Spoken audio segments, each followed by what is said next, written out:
ಪರಿಶುದ್ಧರು ಪರಿಶುದ್ಧರು ಪರಿಶುದ್ಧರು ಮಹೋನ್ನತರು ಸರ್ವಶಕ್ತರು ಅಗಮ್ಯವಾದ ಬೆಳಕಿನಲ್ಲಿ ವಾಸ ಮಾಡುವಂತ ನಮ್ಮೆಲ್ಲರ ಪ್ರೀತಿಯುಳ್ಳ ಪರಲೋಕದ ತಂದೆ ಯೆಹೋವ ದೇವರೇ, ಮತ್ತೊಂದು ವಾರ್ತೆ ನಿಮ್ಮ ಪರಿಶುದ್ಧವಾದ ನಾಮಕ್ಕೆ ನಾವು ಕೃತಜ್ಞತೆಗಳನ್ನ ಸ್ತೋತ್ರಗಳನ್ನು ಸಲ್ಲಿಸುವರಾಗಿದ್ದೇವೆ. ಪಾಪಿಗಳಾದ ನಮ್ಮನ್ನು ದೇವರೇ ಈ ದಿನದಲ್ಲಿ ನೆನಪು ಮಾಡಿಕೊಂಡು ಈ ಸಂಜೆ ವೇಳೆಯಲ್ಲಿ ಎಲ್ಲಾ ಸಹೋದರ ಸಹೋದರಿಗಳನ್ನು ಒಟ್ಟಾಗಿ ಸೇರಿಸಿ ಈ ದೇವದರ್ಶನದ ಗುಡಾರದ ವಿಷಯವಾಗಿ ಅನೇಕ ನಿಮ್ಮ ಸತ್ಯಗಳನ್ನ ಸಹೋದರ ಮುಖಾಂತರ ದೇವರೇ ನಮಗೆ ಕಲೀಲಿಕ್ಕೆ ನೀವು ಮಾಡಿಕೊಟ್ಟಂತ ನಿಮ್ಮ ಅಪಾರವಾದ ಕೃಪೆಗೆ, ನಿಮ್ಮ ಅಪಾರವಾದ ಒಂದು ದಯೆಗಾಗಿ ನಾವು ಕೃತಜ್ಞತೆ ಉಳ್ಳವರಾಗಿದ್ದೇವೆ. ನಿಮಗೆ ಸ್ತೋತ್ರವನ್ನು ಸಲ್ಲಿಸುತ್ತೇವೆ. ತಂದೆಯ ದೇವರೇ, ಈ ಕೂಟದ ಆರಂಭದಿಂದ ಹಿಡಿದು ಕೊನೆಯವರೆಗೂ ಯಾವುದೊಂದು ಅಡೆತಡೆ ಉಂಟಾಗದಾಗಿ ದೇವರೇ, ಸಹೋದರನು ಕೂಡ ನೀವು ಉಪಯೋಗಿಸಿಕೊಂಡು ಅವರಿಗೂ ನಿಮ್ಮ ಪವಿತ್ರಾತ್ಮನ ಶಕ್ತಿಯನ್ನು ಕೊಟ್ಟು ನಡೆಸ್ರಿ. ಒಂದೊಂದು ವಿಷಯದಲ್ಲಿ ಮಾತನಾಡುವಾಗ ತಂದೆಯ ದೇವರೇ ಅವ್ರ ಜೊತೆಯಲ್ಲಿದ್ದು ಅವರಿಗೆ ಸಹಾಯ ಮಾಡ್ರಿ. ಕೇಳುವಂತ ನಮ್ಮೆಲ್ಲರನ್ನು ಕೂಡ ದೇವರೇ ವಿಶೇಷವಾಗಿ ನಿನ್ನ ಕರಗಳಲ್ಲಿ ನಮ್ಮನ್ನು ಕೂಡ ನಡೆಸ್ರಿ ದೇವರೇ. ಆ ವಾಕ್ಯಗಳನ್ನು ಅರ್ಥ ಮಾಡಿಕೊಳ್ಳುವಂತ ನಿಮ್ಮ ಪರಲೋಕದ ಜ್ಞಾನದಲ್ಲಿ ಕೂಡ ನಮ್ಮನ್ನು ನಡೆಸಿ ಎಂಬುದನ್ನು ಬೇಡಿಕೊಳ್ಳೋರಾಗಿದ್ದೇವೆ. ತಂದೆ ದೇವರೇ, ನಿಮ್ಮ ವಾಕ್ಯವೇ ಸತ್ಯವು ಎಂಬುದಾಗಿ ನಿನ್ನ ವಾಕ್ಯ ಬರೆಯಲ್ಪಟ್ಟಿರುವಾಗ ನಿನ್ನ ಸತ್ಯದಲ್ಲಿ ನಾವು ಬಲವನ್ನು ಹೊಂದಿ ಈ ಲೋಕದಲ್ಲಿ ಜೀವಿಸುವಾಗ ಯಾವುದು ಶೋಧನೆಗಳಲ್ಲಿ ದೇವರೇ ನಾವು ನಿನ್ನ ಬಿಟ್ಟು ಹೋಗದೆ ಆ ಶೋಧನೆಯಲ್ಲಿ ಕೂಡ ನೀವು ನಮ್ಮ ಜೊತೆಯಲ್ಲಿದ್ದು ನಡೆಸಿಕೊಡ್ರಿ ಎಂಬುದನ್ನು ಬೇಡಿಕೊಳ್ಳುತ್ತಾ ಈ ಚಿಕ್ಕ ಪ್ರಾರ್ಥನೆಯನ್ನ ನಿಮ್ಮ ಪ್ರೀತಿಯ ಒಬ್ಬನೇ ಮಗನು, ನಮ್ಮ ಕರ್ತನು, ನಮ್ಮ ರಕ್ಷಕನು, ನಮ್ಮ ಒಡೆಯನು, ವಿಮೋಚಕನು ಆಗಿರುವ ಯೇಸು ಕ್ರಿಸ್ತನ ಪರಿಶುದ್ಧ ನಾಮದಲ್ಲಿ ಪ್ರಾರ್ಥಿಸಿ ಬೇಡಿ ಹೊಂದಿಕೊಂಡಿದ್ದೇವೆ ನಮ್ಮ ಪರಲೋಕದ ತಂದೆಯೇ. ಆಮೆನ್. Thank you brother. ಕರ್ತನಲ್ಲಿ ಪ್ರಿಯ ಸಹೋದರ ಸಹೋದರರೇ, ಮೊದಲು ತಂದೆಯ ದೇವರಿಗೂ ಅವ್ರ ಮಗನಾದ ಕ್ರಿಸ್ತನು ಕೂಡ ಈ ಒಂದು ವೇಳೆಯಲ್ಲಿ ಕೃತಜ್ಞತೆಯನ್ನು ಹೇಳಿಕೊಂಡು ಇವತ್ತು ಪಾಠಕ್ಕೆ ಹೋಗ್ಬಿಡೋಣ. ಅದಕ್ಕೆ ಮುಂಚೆ ಇವತ್ತು ಬೈಬಲ್ ಓದೋರು ಯಾರು ಓದ್ತಾರೆ? ಯಾಕಂದ್ರೆ ಇಲ್ಲಿ ರೇಷ್ಮಾ ಸಿಸ್ಟರ್ ಕಾಣ್ತಿಲ್ಲ.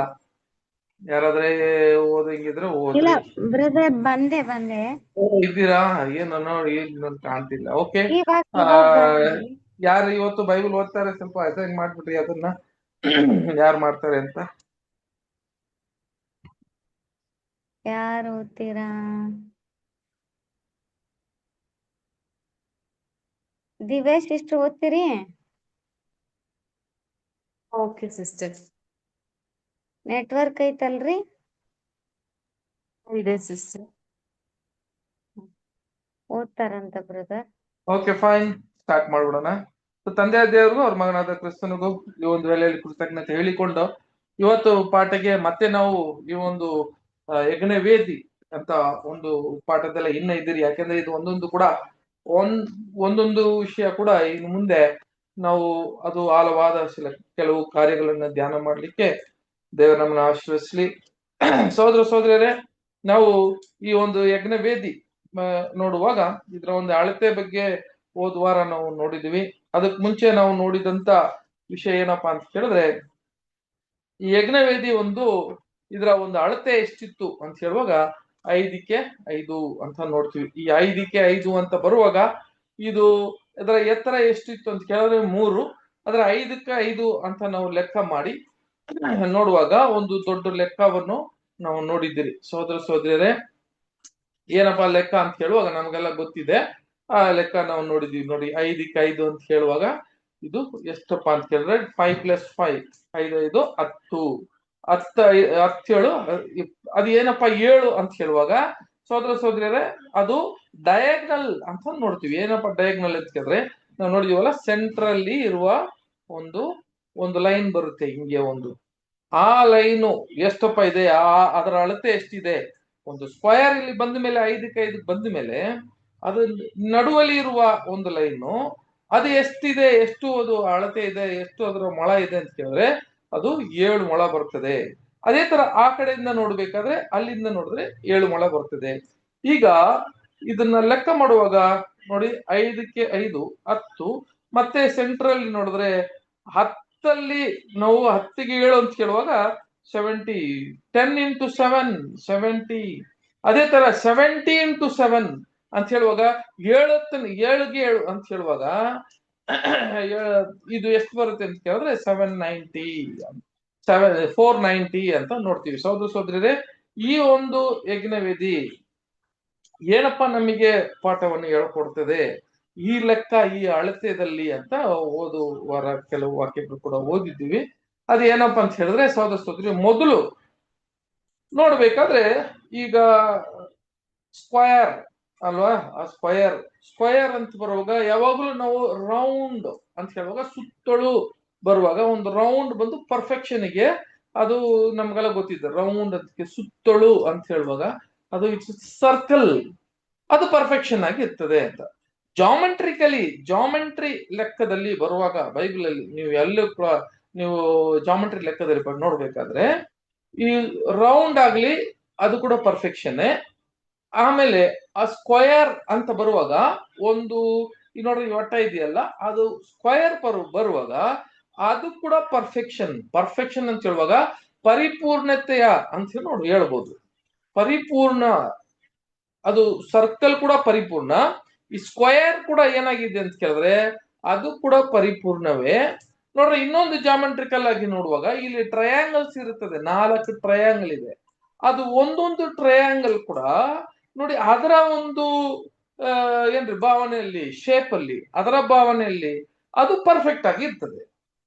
ಸೊ ಅದೇ ತರ ಬಂದು ಸ್ಕ್ವಯರು ಪರ್ಫೆಕ್ಟ್, ಅದರ ರೌಂಡ್ ಕೂಡ ಪರ್ಫೆಕ್ಟ್, ಟ್ರಯಾಂಗಲ್ ಇದೆಯಲ್ಲ ಅವು ಕೂಡ ಅದೆಲ್ಲ ಪರ್ಫೆಕ್ಟ್, ಎಲ್ಲ ಪರ್ಫೆಕ್ಟ್ ಶೇಪ್. ಓಕೆ, ಇದೇ ಬಂದು ಅವರು ನಮ್ಮ ನಾವು ನೋಡುವಾಗ ಬ್ರದರ್ ಆಂಟನ್ ಫ್ರೈ ಬರೀತಾರೆ ಇಲ್ಲಿಗೆ ದೇವದರ್ಶನ ಗುಡಾರದ ಪಾಠದಲ್ಲಿ. ಅವಾಗ ಬರೆಯುವಾಗ ಏನ್ ಹೇಳ್ತಾರೆ ಅಂತ ಕೇಳಿದ್ರೆ ಈ ಒಂದೊಂದು ಗುಣಲಕ್ಷಣಗಳಿದೆಯಲ್ಲ, ಆ ಗುಣಲಕ್ಷಣಗಳಲ್ಲಿ ಒಂದೊಂದು ಗುಣಲಕ್ಷಣ ಕೂಡ ಅಷ್ಟು ಪರ್ಫೆಕ್ಟ್ ಆಗಿ ಇದ್ರೆ ಆ ಪರ್ಫೆಕ್ಷನ್ ಅಂತ ಹೇಳುವಾಗ ಪರಿಪೂರ್ಣತೆ ನೋಡ್ರಿ. ಈಗ ನೋಡುವಾಗ ಜ್ಞಾನ, ಪ್ರೀತಿ, ನೀತಿ, ಶಕ್ತಿ ಇವೆಲ್ಲ ಬಂದು ಟ್ರಯಾಂಗಲ್ಗೆ ಮುಕ್ಕೋಣ ಅಂತ ಹೇಳ್ತಾರೆ. ಅದಕ್ಕೆ ಅದು ಒಂದೊಂದು ಕೂಡ 4 ಪರ್ಫೆಕ್ಷನ್ ಇರ್ಬೇಕು. ತಂದೆಯ ದೇವ್ರು ಒಬ್ರು ದೇವ್ರು ಅಂತ ಹೇಳಿದ್ರೆ ಆತನ ಗುಣಲಕ್ಷಣಗಳು ಕೂಡ ಎಷ್ಟಿರ್ಬೇಕು ಅಂತ ಕೇಳಿದ್ರೆ ಪರ್ಫೆಕ್ಟ್ ಆಗಿ ಇರ್ಬೇಕು. ಈ ಯಜ್ಞವೇದಿಯಲ್ಲಿ ನೋಡ್ಬೇಕಾದ್ರೆ ಸಹೋದರ ಸಹೋದರಿಯರೇ ನೋಡ್ರಿ, ನೋಡ್ಬೇಕಾದ್ರೆ ಸ್ಕ್ವಯರ್ ಆಗಿ ಕಾಣುತ್ತೆ. ಆ ಸ್ಕ್ವಯರ್ ಪರ್ಫೆಕ್ಷನ್ ಅದು ಯಾಕಪ್ಪ ಅದು ಪರ್ಫೆಕ್ಷನ್ ಆಗಿ ಬಂದಿದೆ ಅಂತ ಕೇಳಿದ್ರೆ ಅದ್ರ ಒಳಗೆ ಇರುವ ಗುಣಲಕ್ಷಣಗಳು ಒಂದೊಂದು ಗುಣಲಕ್ಷಣ ಕೂಡ ಪರ್ಫೆಕ್ಟ್ ಆಗಿತ್ತು ಅಂತ ಕೂಡ ಹೋದ ವಾರ ನಾವು ನೋಡಿದ್ವಿ. ಸಹೋದರ ಸಹೋದರರೇ ಅದೇ ತರ ಅದರ ಒಂದು ಅಳತೆಯಲ್ಲಿ ನಾವು ಲೆಕ್ಕ ಮಾಡುವಾಗ ಆ ಲೆಕ್ಕ ಏನಾಗಿ ಬಂದಿತ್ತು ಅಂತ ಕೇಳುವಾಗ 490 ಬಂತು, 490. ಹಾಗಾದ್ರೆ ಈ ಯಜ್ಞವೇದಿ ಏನಪ್ಪ ನಮಗೆ ಪಾಠ ತೋರಿಸ್ತದೆ ಅಂತ ಕೇಳಿದ್ರೆ ಅದು ಒಂದು ನೋಡ್ರಿ, ಒಬ್ಬರನ್ನ ಪ್ರೀತಿ ಮಾಡ್ತೀವಿ ಅಂತ ಹೇಳುವಾಗ ಆ ಪ್ರೀತಿ ಬರೀ ಬಾಯಲ್ಲಿ ಮಾತ್ರ ಇರೋದಲ್ಲ ಅರ್ಥ ಅಲ್ವಾ. ನಾವು ಅವ್ರನ್ನ ಸಹಿಸ್ಕೊಳ್ಳೋದು ಬಹಳ ಮುಖ್ಯ, ಅವರಿಗೆ ಬಿಟ್ಕೊಡೋದು ಬಹಳ ಮುಖ್ಯ ಅಲ್ವರ ಸಹೋದರ ಸಹೋದರರೇ. ಆಗಿರುವಾಗ ಈ ಯಜ್ಞವೇದಿ ನಮಗೆ ತೋರಿಸೋದು ಏನಂತ ಕೇಳಿದ್ರೆ, ಈಗ ಕ್ರಿಸ್ತನಾಗ ಪೇತ್ರ ಬಂದು ಕೇಳ್ತಾರೆ, ನಾನು ಎಷ್ಟು ಸತಿ ಅವ್ರನ್ನ ಶ್ರಮಿಸ್ಬೇಕು ಅಂತ ಕೇಳುವಾಗ ಯೇಸು ಸ್ವಾಮಿ ಹೇಳೋ ಒಂದು ಮಾತು ನಮಗೆಲ್ಲ ಗೊತ್ತು, ನೀನು 70 ಸಾರಿ ಅವ್ರನ್ನ ಕ್ಷಮಿಸ್ಬೇಕು ಅಂತ ಹೇಳ್ತಾರೆ. ಆ 70 ಸಾರಿ ಅಂತ ಹೇಳೋದು ಏನ್ ಅರ್ಥ ಅಂತ ಹೇಳುವಾಗ ನಮಗೆಲ್ಲ ಗೊತ್ತಿದ್ದಂಗೆ ನಾವೆಲ್ಲ ಹೋದ ವಾರ ನೋಡಿದೀವಿ. ಇದನ್ನ ಮತ್ತೆ ರೀಕಾಲ್ ಮಾಡ್ತೀನಿ ಅಷ್ಟೇ. ಈ ಒಂದು ಕ್ಷಮಿಸೋದು ಅಂತ ಹೇಳುವಾಗ ಎಷ್ಟು ಸತಿ ಅಂತ ಕೇಳಿದ್ರೆ 490 ಸಾರಿ ನೀನು ಕ್ಷಮಿಸ್ಬೇಕಾ ಅಂತ ಕೇಳಿದ್ರೆ ಅದರ ಅರ್ಥ ಏನು ಅಂತ ಹೇಳುವಾಗ ಅದನ್ನ ನೀವು ಪ್ರಾಕ್ಟೀಸ್ ಮಾಡುವಾಗ, ಅದನ್ನ ಎಕ್ಸರ್ಸೈಸ್ ಮಾಡುವಾಗ, ಅದನ್ನ ಅಭ್ಯಾಸ ಮಾಡ್ತಾ ಮಾಡ್ತಾ ಮಾಡ್ತಾ ಮಾಡ್ತಾ ನಮಗೇನಾಗತ್ತೆ ಅಂತ ಕೇಳಿದ್ರೆ ನಮ್ಮೊಳಗೆ ಬರುವ ತಾಳ್ಮೆ ಗುಣ, ಬಹಳ ಒಂದು ತಾಳ್ಮೆ ನಮ್ಮಲ್ಲಿ ಉಂಟಾಗೋದಕ್ಕೆ ದೇವ್ರು ಏನ್ ಮಾಡ್ತಾರೆ ಅಂತ ಕೇಳಿದ್ರೆ ಈ ಒಂದು ಲೆಕ್ಕವನ್ನು ಕೊಡ್ತಾರೆ. ಅದಕ್ಕೆ ಕ್ರಿಸ್ತನಲ್ಲಿ ಸಹೋದರ ಸಹೋದರಿ ತಂದೆಯ ದೇವ್ರು ನಾವು ಎಷ್ಟೇ ತಪ್ಪು ಮಾಡಿದ್ರೆ ಕೂಡ ಆತನ ಕುಮಾರನನ್ನು ಇಲ್ಲಿ ಕೊಟ್ಟು ನಮ್ಮನ್ನ ಎಲ್ಲರೂ ವಿಮೋಚನವಾಗಿ ಅವ್ರು ಏನ್ ಮಾಡಿದ್ರು ಅಂತ ಕೇಳಿದ್ರೆ ಆತನ ಯಜ್ಞವೇದಿ ಅಂತ ಹೇಳುವಾಗ ಆತ್ಮೀಯವಾಗಿ ಇರುವ ಆ ಯಜ್ಞವೇದಿ ಮೇಲೆ ಕ್ರಿಸ್ತನ ಒಂದು ಅಲ್ವಾ ಆ ಬಲಿಯನ್ನು ಕೊಟ್ರು ಅಂತ, ಯಜ್ಞವನ್ನ ಕೊಟ್ರು ಅಂತ ಕೂಡ ನೋಡ್ತೀವಿ. ನಮ್ಮನ್ನ ಕ್ಷಮೆ ಯಾಕಂದ್ರೆ ಕೇಳಿದ್ರೆ ಆದಾಮು ಲೈಫ್ ಫಾರ್ ಲೈಫ್, ಆದಾಮಿಗೆ ಕ್ಷಮೆ ಕೊಡಬೇಕಾದ್ರೆ ಆತನ ಕ್ರಿಸ್ತನು ಇಲ್ಲಿ ಬಂದು ಎಲ್ಲಾ ಕ್ಷಮೆಯನ್ನು ಆತನು ಮಾಡಿದಂಗೆ ನಮ್ಮನ್ನ ಕೂಡ ಅದೇ ತರ ಮಾಡ್ಬೇಕು ಅಂತ. ಅದಕ್ಕೆ ಒಂದು ಸಾಮ್ಯ ಕೂಡ ಹೇಳಿದ್ರು. ಆ ಸಾಮ್ಯ ಕೂಡ ಓದುವಾರ ನಾವು ಓದಿದ್ವಿ. ಏನಪ್ಪಾ ಆ ಸಾಮ್ಯ ಅಂತ ಹೇಳಿದ್ರೆ, ಅಲ್ವಾ ಒಬ್ಬ ಆ ಒಂದು ಅರಮನೆಯಲ್ಲಿ ನೋಡ್ಬೇಕಾದ್ರೆ ಒಂದು ಸೇವಕ ಏನ್ ಮಾಡ್ತಾನೆ ಅಂತ ಕೇಳಿದ್ರೆ ಅವನ ಹತ್ರ ಸಾಲ ತಗೊಂಡು ಆ ಸಾಲ ಎಷ್ಟೋ 10,000 ಸಾಲ ತಗೊಂಡು ಹೋಗಿ ಅವ್ರನ್ನ ಕ್ಷಮೆ ಕೇಳಿ ಇದು ಹೆಂಗಾರು ಕ್ಷಮಿಸ್ಬಿಡು, ಇದು ಬಹಳ ಒಂದು ಭಾರ ಅಂತ ಹೇಳುವಾಗ ಆವಾಗ ಆ ಅರಸನು ಅವನನ್ನ ಕ್ಷಮೆ ಕೊಟ್ರ ಕೂಡ ಇವನ್ ಏನ್ ಮಾಡಲ್ಲ, ಇವನಿಗಿಂತ ಕೆಳಗಿರೋವನ್ನ ಇವನ ಹತ್ರ ತಗೊಂಡಿರುವ 100 ರೂಪಾಯಿ ತಗೊಂಡಿರೋವನಿಗೆ ಇವ್ನ್ ಏನ್ ಮಾಡಲ್ಲ ಅಂತ ಕೇಳಿದ್ರೆ ಕ್ಷಮೆ ಕೊಡಲ್ಲ ಅಂತ ಹೇಳ್ತಾನೆ.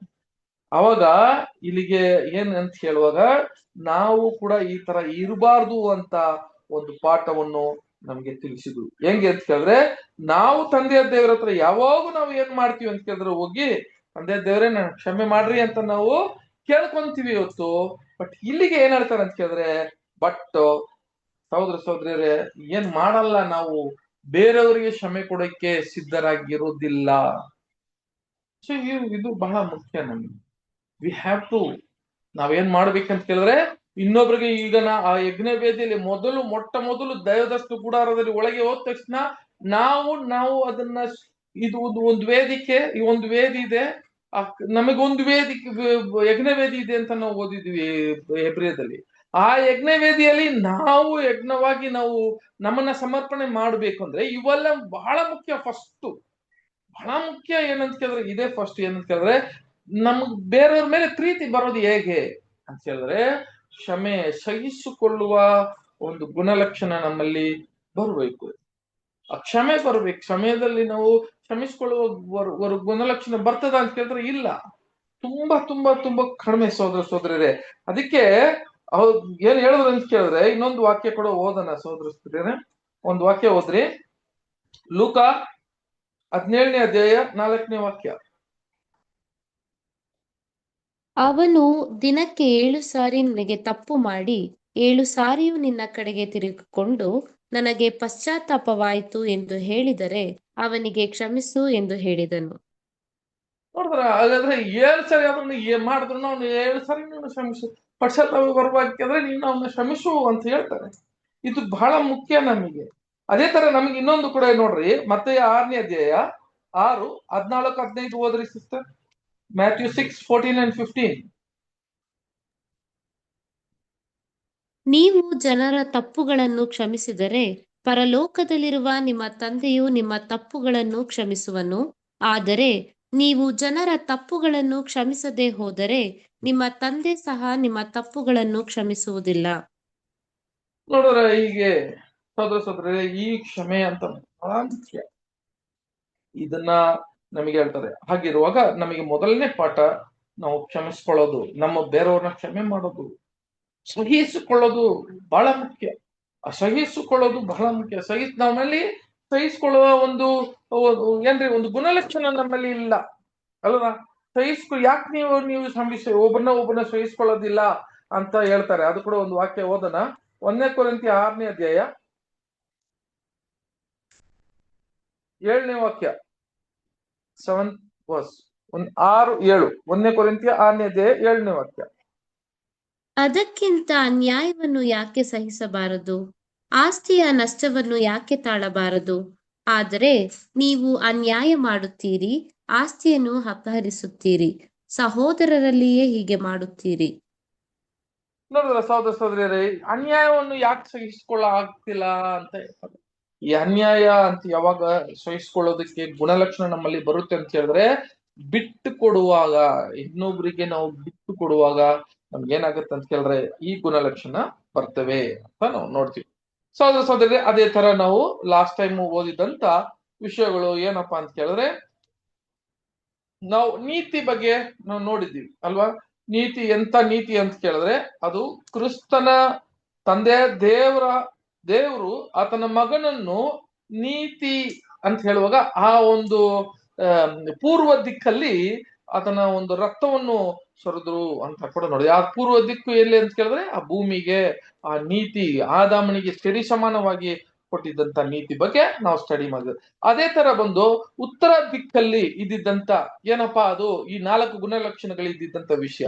ಉತ್ತರ ದಿಕ್ಕಲ್ಲಿ ಇದ್ದಿದ್ದಂತ ವಿಷಯ ಏನು ಅಂತ ಕೇಳಿದ್ರೆ ತಂದೆ ದೇವರು ಬಗ್ಗೆ ಅಲ್ವಾ, ಪ್ರೀತಿ ಬಗ್ಗೆ ಕೂಡ ನಾವು ನೋಡಿದೀವಿ. ಏನಪ್ಪಾ ಪ್ರೀತಿ ಅಂತ ಕೇಳಿದ್ರೆ, ಆತನು ನಮ್ಮ ಮೇಲೆ ಇಟ್ಟಿದ್ದಂತ ಪ್ರೀತಿ ಯಾಕೆ ತೋರ್ಸಿದ್ನು ಅಂತ ಹೇಳುವಾಗ ಅದು ಕ್ರಿಸ್ತನ ಒಂದು ಅಲ್ವಾ ಶಿಲ್ವೆ, ಆತನ ಜೀವ ಕೊಡುವ, ಆತನೇ ಬಂದು ಜೀವ ಕೊಡುವ ಅಂತ ಒಂದು ಸ್ಥಿತಿಯ ಪ್ರೀತಿಯನ್ನು ಕ್ರಿಸ್ತನನ್ನು ಕೊಟ್ಟು ನಮಗೆ ಆ ಪ್ರೀತಿಯನ್ನು ತೋರಿಸಿದ್ರು ಅಂತ ಕೂಡ ನೋಡ್ತೀವಿ. ಆಮೇಲೆ ನಾವು ನೋಡ್ಬೇಕಾದ್ರೆ ಜ್ಞಾನ ಅಂತ ಹೇಳ್ತಾರೆ. ತಂದೆ ದೇವರಿಗೆ ಜ್ಞಾನ ಅಂತ ಕೇಳುವಾಗ ಜ್ಞಾನ ಏನಪ್ಪ ಅಂತ ನೋಡ್ರಿ ಇಲ್ಲಿ ಆ ಪಾಶ್ಚಿಮ ಇದೆಯಲ್ಲ, ಆ ಕಡೆ ಬಂದು ಜ್ಞಾನ ಇದೆ. ಇದೇನು ಜ್ಞಾನ ಅಂತ ಹೇಳುವಾಗ ತಂದೆ ದೇವರಿಗೆ first of all infinity power ಅಂತ ಹೇಳ್ತಾರೆ. ಸಹೋದರ ಸಹೋದರಿಯರೇ, ಏನಂತ ಹೇಳಿದ್ರೆ ತಂದೆ ದೇವರಿಗೆ ಇರುವ ಒಂದು ಜ್ಞಾನ ಏನು, ಎಂತ ಒಂದು ಜ್ಞಾನ ಅಂತ ಕೇಳಿದ್ರೆ ಸಹೋದರ ಸಹೋದರಿಯರೇ, ಅವ್ರಿಗಿರುವ ಬಹಳ ಸ್ಪೆಷಲ್ ಆಗಿ ಇರುವ ಒಂದು ಜ್ಞಾನ ಅಂತ ಕೇಳುವಾಗ ಅದು ಮುಖ್ಯವಾದ ಒಂದು ವಿಷಯ. ಅದು ಓದನ ಕೀರ್ತನೆ 80ನೇ ಕೀರ್ತನೆ 80ನೇ ಕೀರ್ತನೆ 1ನೇ ಅಧ್ಯಾಯ. ಇಸ್ರಾಯೇಲ್ಯರನ್ನು ಕಾಯುವ ಕುರುಬನೇ ಕಿವಿಗೊಡು, ಯೋಸೇಫನ ವಂಶದವರನ್ನು ಕುರಿ ಹಿಂಡಿನಂತೆ ಕರತಂದವನೇ. ಅದ ಬ್ರದರ್? ಅದೇ 80ನೇ ಅದೇ 1ನೇ ವಾಕ್ಯ. ಇಸ್ರಾಯೇಲ್ಯರನ್ನು ಕಾಯುವ ಕುರುಬನೇ ಕಿವಿಗೊಡು, ಹ್ಮ್ ಯೋಸೇಫನ ವಂಶದವರನ್ನು ಕುರಿ ಹಿಂಡಿನಂತೆ ಕರತಂದವನೇ, ಕೆರೂಬಿಯರ ಮಧ್ಯದಲ್ಲಿ ಆಸೀನನಾಗಿರುವಾತನೇ ಪ್ರಕಾಶಿಸು. ನೋಡ್ರ, ಆ ಕೆರೂಬಿನ ಮಧ್ಯದಲ್ಲಿ ಅಂತ ಹೇಳುವಾಗ ಈ ಒಂದು ಆ ಒಳಗಡೆ ಇದ್ದಿದ್ದು ಇಲ್ಲಿ ಯಜ್ಞವೇದಿ ಇತ್ತು. ಆ ಯಜ್ಞವೇದಿ ಅದೇ ತರ ನೀವು ಮುಂದೆ ಹೋದ್ರೆ ಆ ಯಜ್ಞವೇದಿ ಡೈರೆಕ್ಟ್ ಆಗಿ ಎದುರುಗಡೆ ಆ ಪಾಶ್ಮೆ ಕಡೆ ನೋಡ್ಬೇಕಾದ್ರೆ ಏನಿತ್ತು ಅಲ್ಲಿ ಅಂತ ಕೇಳಿದ್ರೆ ಮಂಜೂಷ ಪೆಟ್ಟಿತ್ತು. ಆ ಮಂಜೂಷ ಪೆಟ್ಟಿಯನ್ನು ನೋಡುವಾಗ ಅಲ್ಲಿ ಮಂಜೂಷ ಪೆಟ್ಟಿ ಮೇಲೆ ಏನಿತ್ತು ಅಂತ ಕೇಳಿದ್ರೆ 2 ಕೆರೂಬಿನ್ಗಳು ಇತ್ತು. ಆ ಕೆರೂಬಿನ್ಗಳು ಏನಪ್ಪಾ ಅಂತ ಕೇಳಿದ್ರೆ ತಂದೆಯ ದೇವರ ಒಂದು ಜ್ಞಾನವು ಬಗ್ಗೆ ಅವು ಮಾತಾಡುತ್ತದೆ ಅಂತ ಹೇಳ್ತಾರೆ.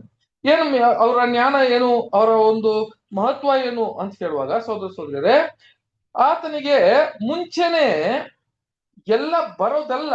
ನೋಡ್ರಿ ಒಂದು ವಾಕ್ಯ, ಯೆಶಾಯ 40ನೇ ಅಧ್ಯಾಯ 45ನೇ ವಾಕ್ಯ, 15ನೇ ವಾಕ್ಯ.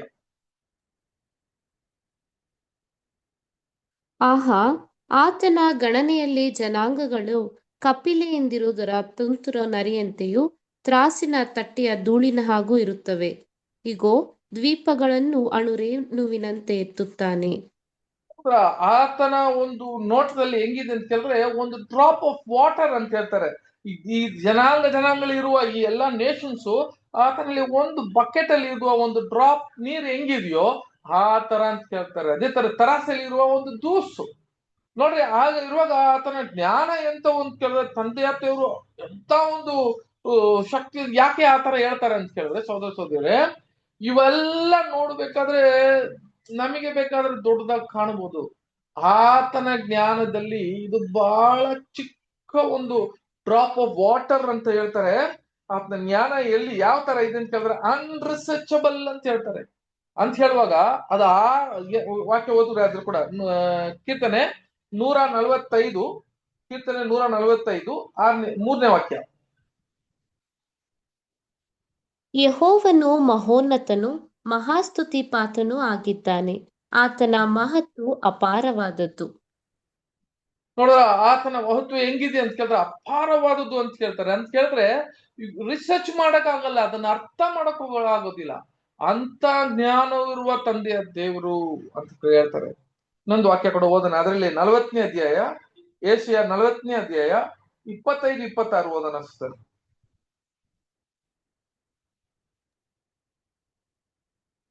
ಹೀಗಿರಲು ನನ್ನನ್ನು ಯಾರಿಗೆ ಹೋಲಿಸಿ ಸರಿಸಮಾನ ಮಾಡುತ್ತೀರಿ ಎಂದು ಸದಮಲ ಸ್ವಾಮಿಯು ಕೇಳುತ್ತಾನೆ. ನಿಮ್ಮ ಕಣ್ಣುಗಳನ್ನು ಮೇಲಕ್ಕೆತ್ತಿಕೊಂಡು ನೋಡಿರಿ.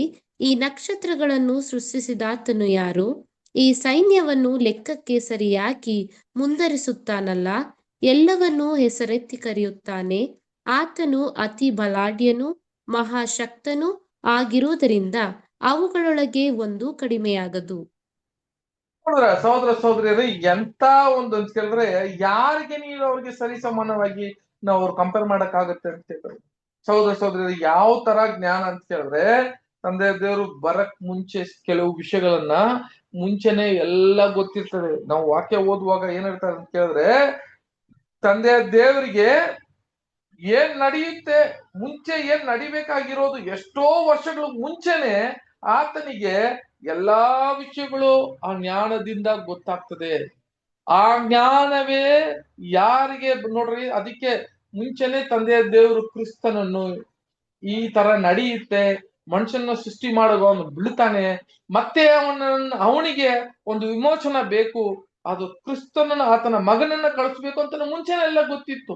ಈಗ ರಾಜ್ಯ ಬರೋದಕ್ಕೂ ಮುಂಚೆನೆ ಇವೆಲ್ಲ ಏನ್ ನಡೆಯುತ್ತೆ ಅಂತ ಕೇಳಿದ್ರೆ ತಂದೆಯ ದೇವರಿಗೆ ಇವ ಜ್ಞಾನಗಳು ಎಲ್ಲ ಜ್ಞಾನ ಇತ್ತು ಅಂತ ಹೇಳಿದ್ರೆ, ಇದು ಒಬ್ರು ದೇವರು ಅಂತ ಒಬ್ರು ಹೇಳಿದ್ರೆ ಅವರಿಗೆ ಈ ಜ್ಞಾನ ಇಲ್ಲ ಅಂದ್ರೆ ಬೇರೆ ಯಾರಿಗೂ ಸಮಾನ ಇಲ್ಲ ಅಂತ ಹೇಳ್ತಾರೆ.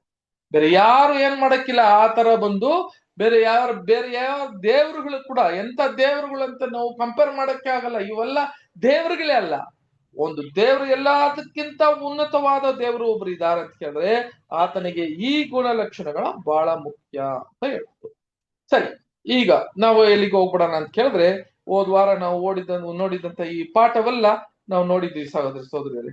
ಈಗ ನಾವು ಎಲ್ಲಿಗೆ ಹೋಗೋಣ ಅಂತ ಕೇಳಿದ್ರೆ, ಇಲ್ಲಿಗೆ ಮತ್ತೆ ಆ ಒಂದು ಏನ್ ಮಾಡ್ತಾರೆ ಅಂತ ಕೇಳಿದ್ರೆ, ಇದನ್ನ ಹೆಂಗೆ ಅದನ್ನ ಕಟ್ಮಾನಗಳು ಇತ್ತು.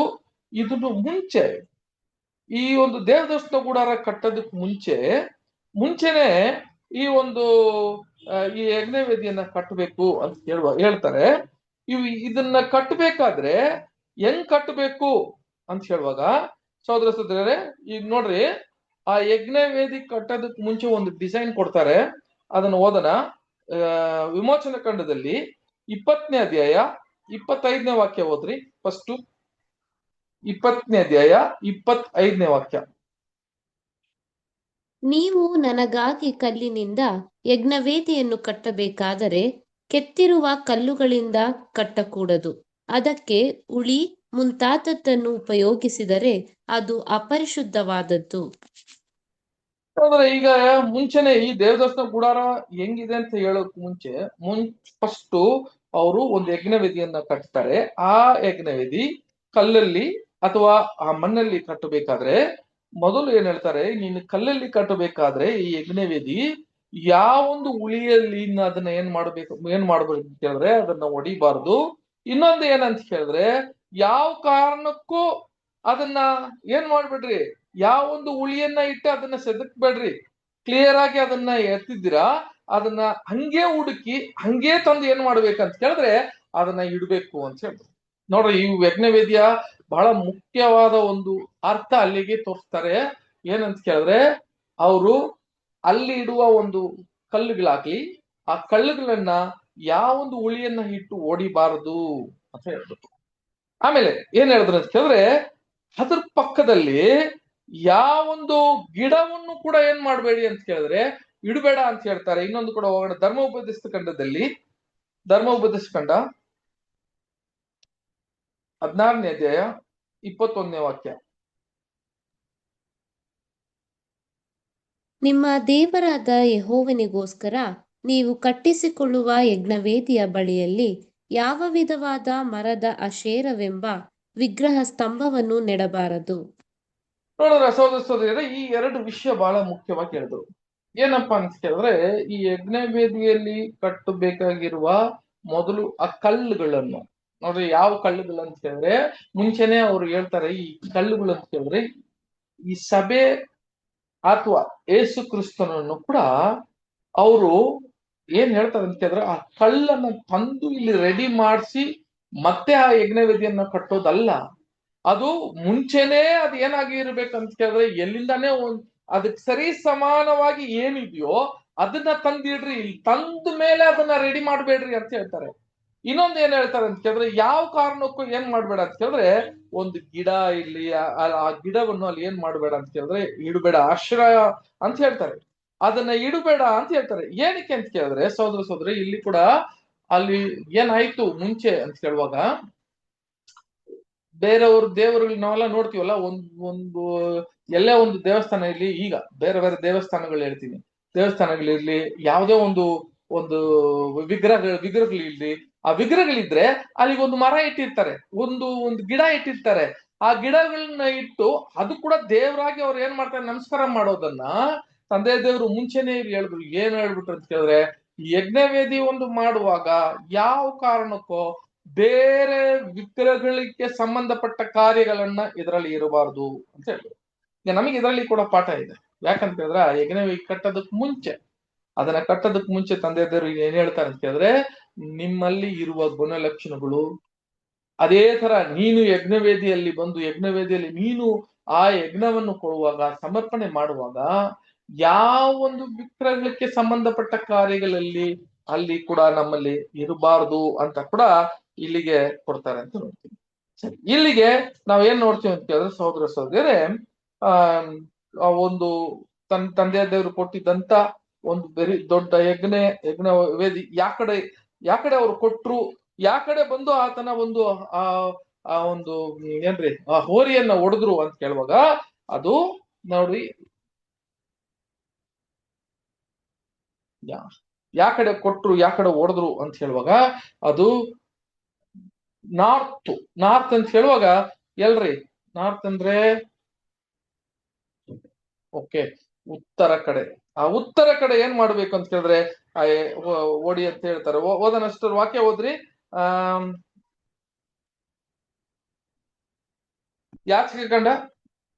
ಯಾಚಕಖಂಡದಲ್ಲಿ 1ನೇ ಅಧ್ಯಾಯ 11ನೇ ವಾಕ್ಯ.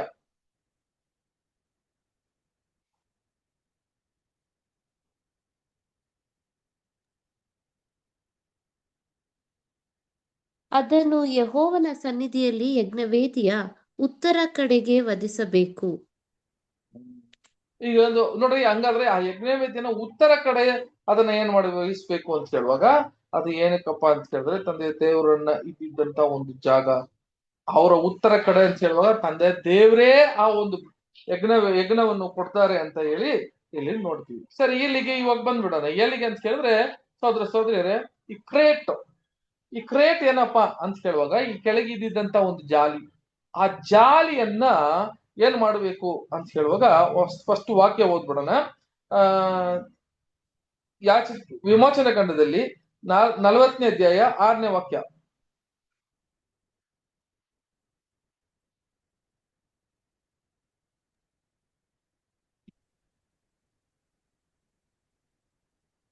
ದೇವದರ್ಶನ ಗುಡಾರದ ಬಾಗಿಲಿನ ಮುಂದುಗಡೆಯಲ್ಲಿ ಯಜ್ಞವೇದಿಯನ್ನು ಇಡಬೇಕು.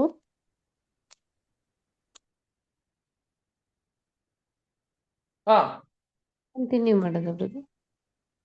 ಮಾಡಿ ಸಿಸ್ಟರ್.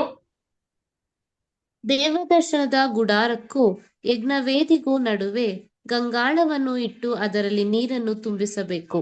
ಇದು ಗಂಗಾಲದಲ್ಲ, 27ನೇ ಅಧ್ಯಾಯ ಹೋಗ್ಬಿಡ್ರಿ ಸಿಸ್ಟರ್.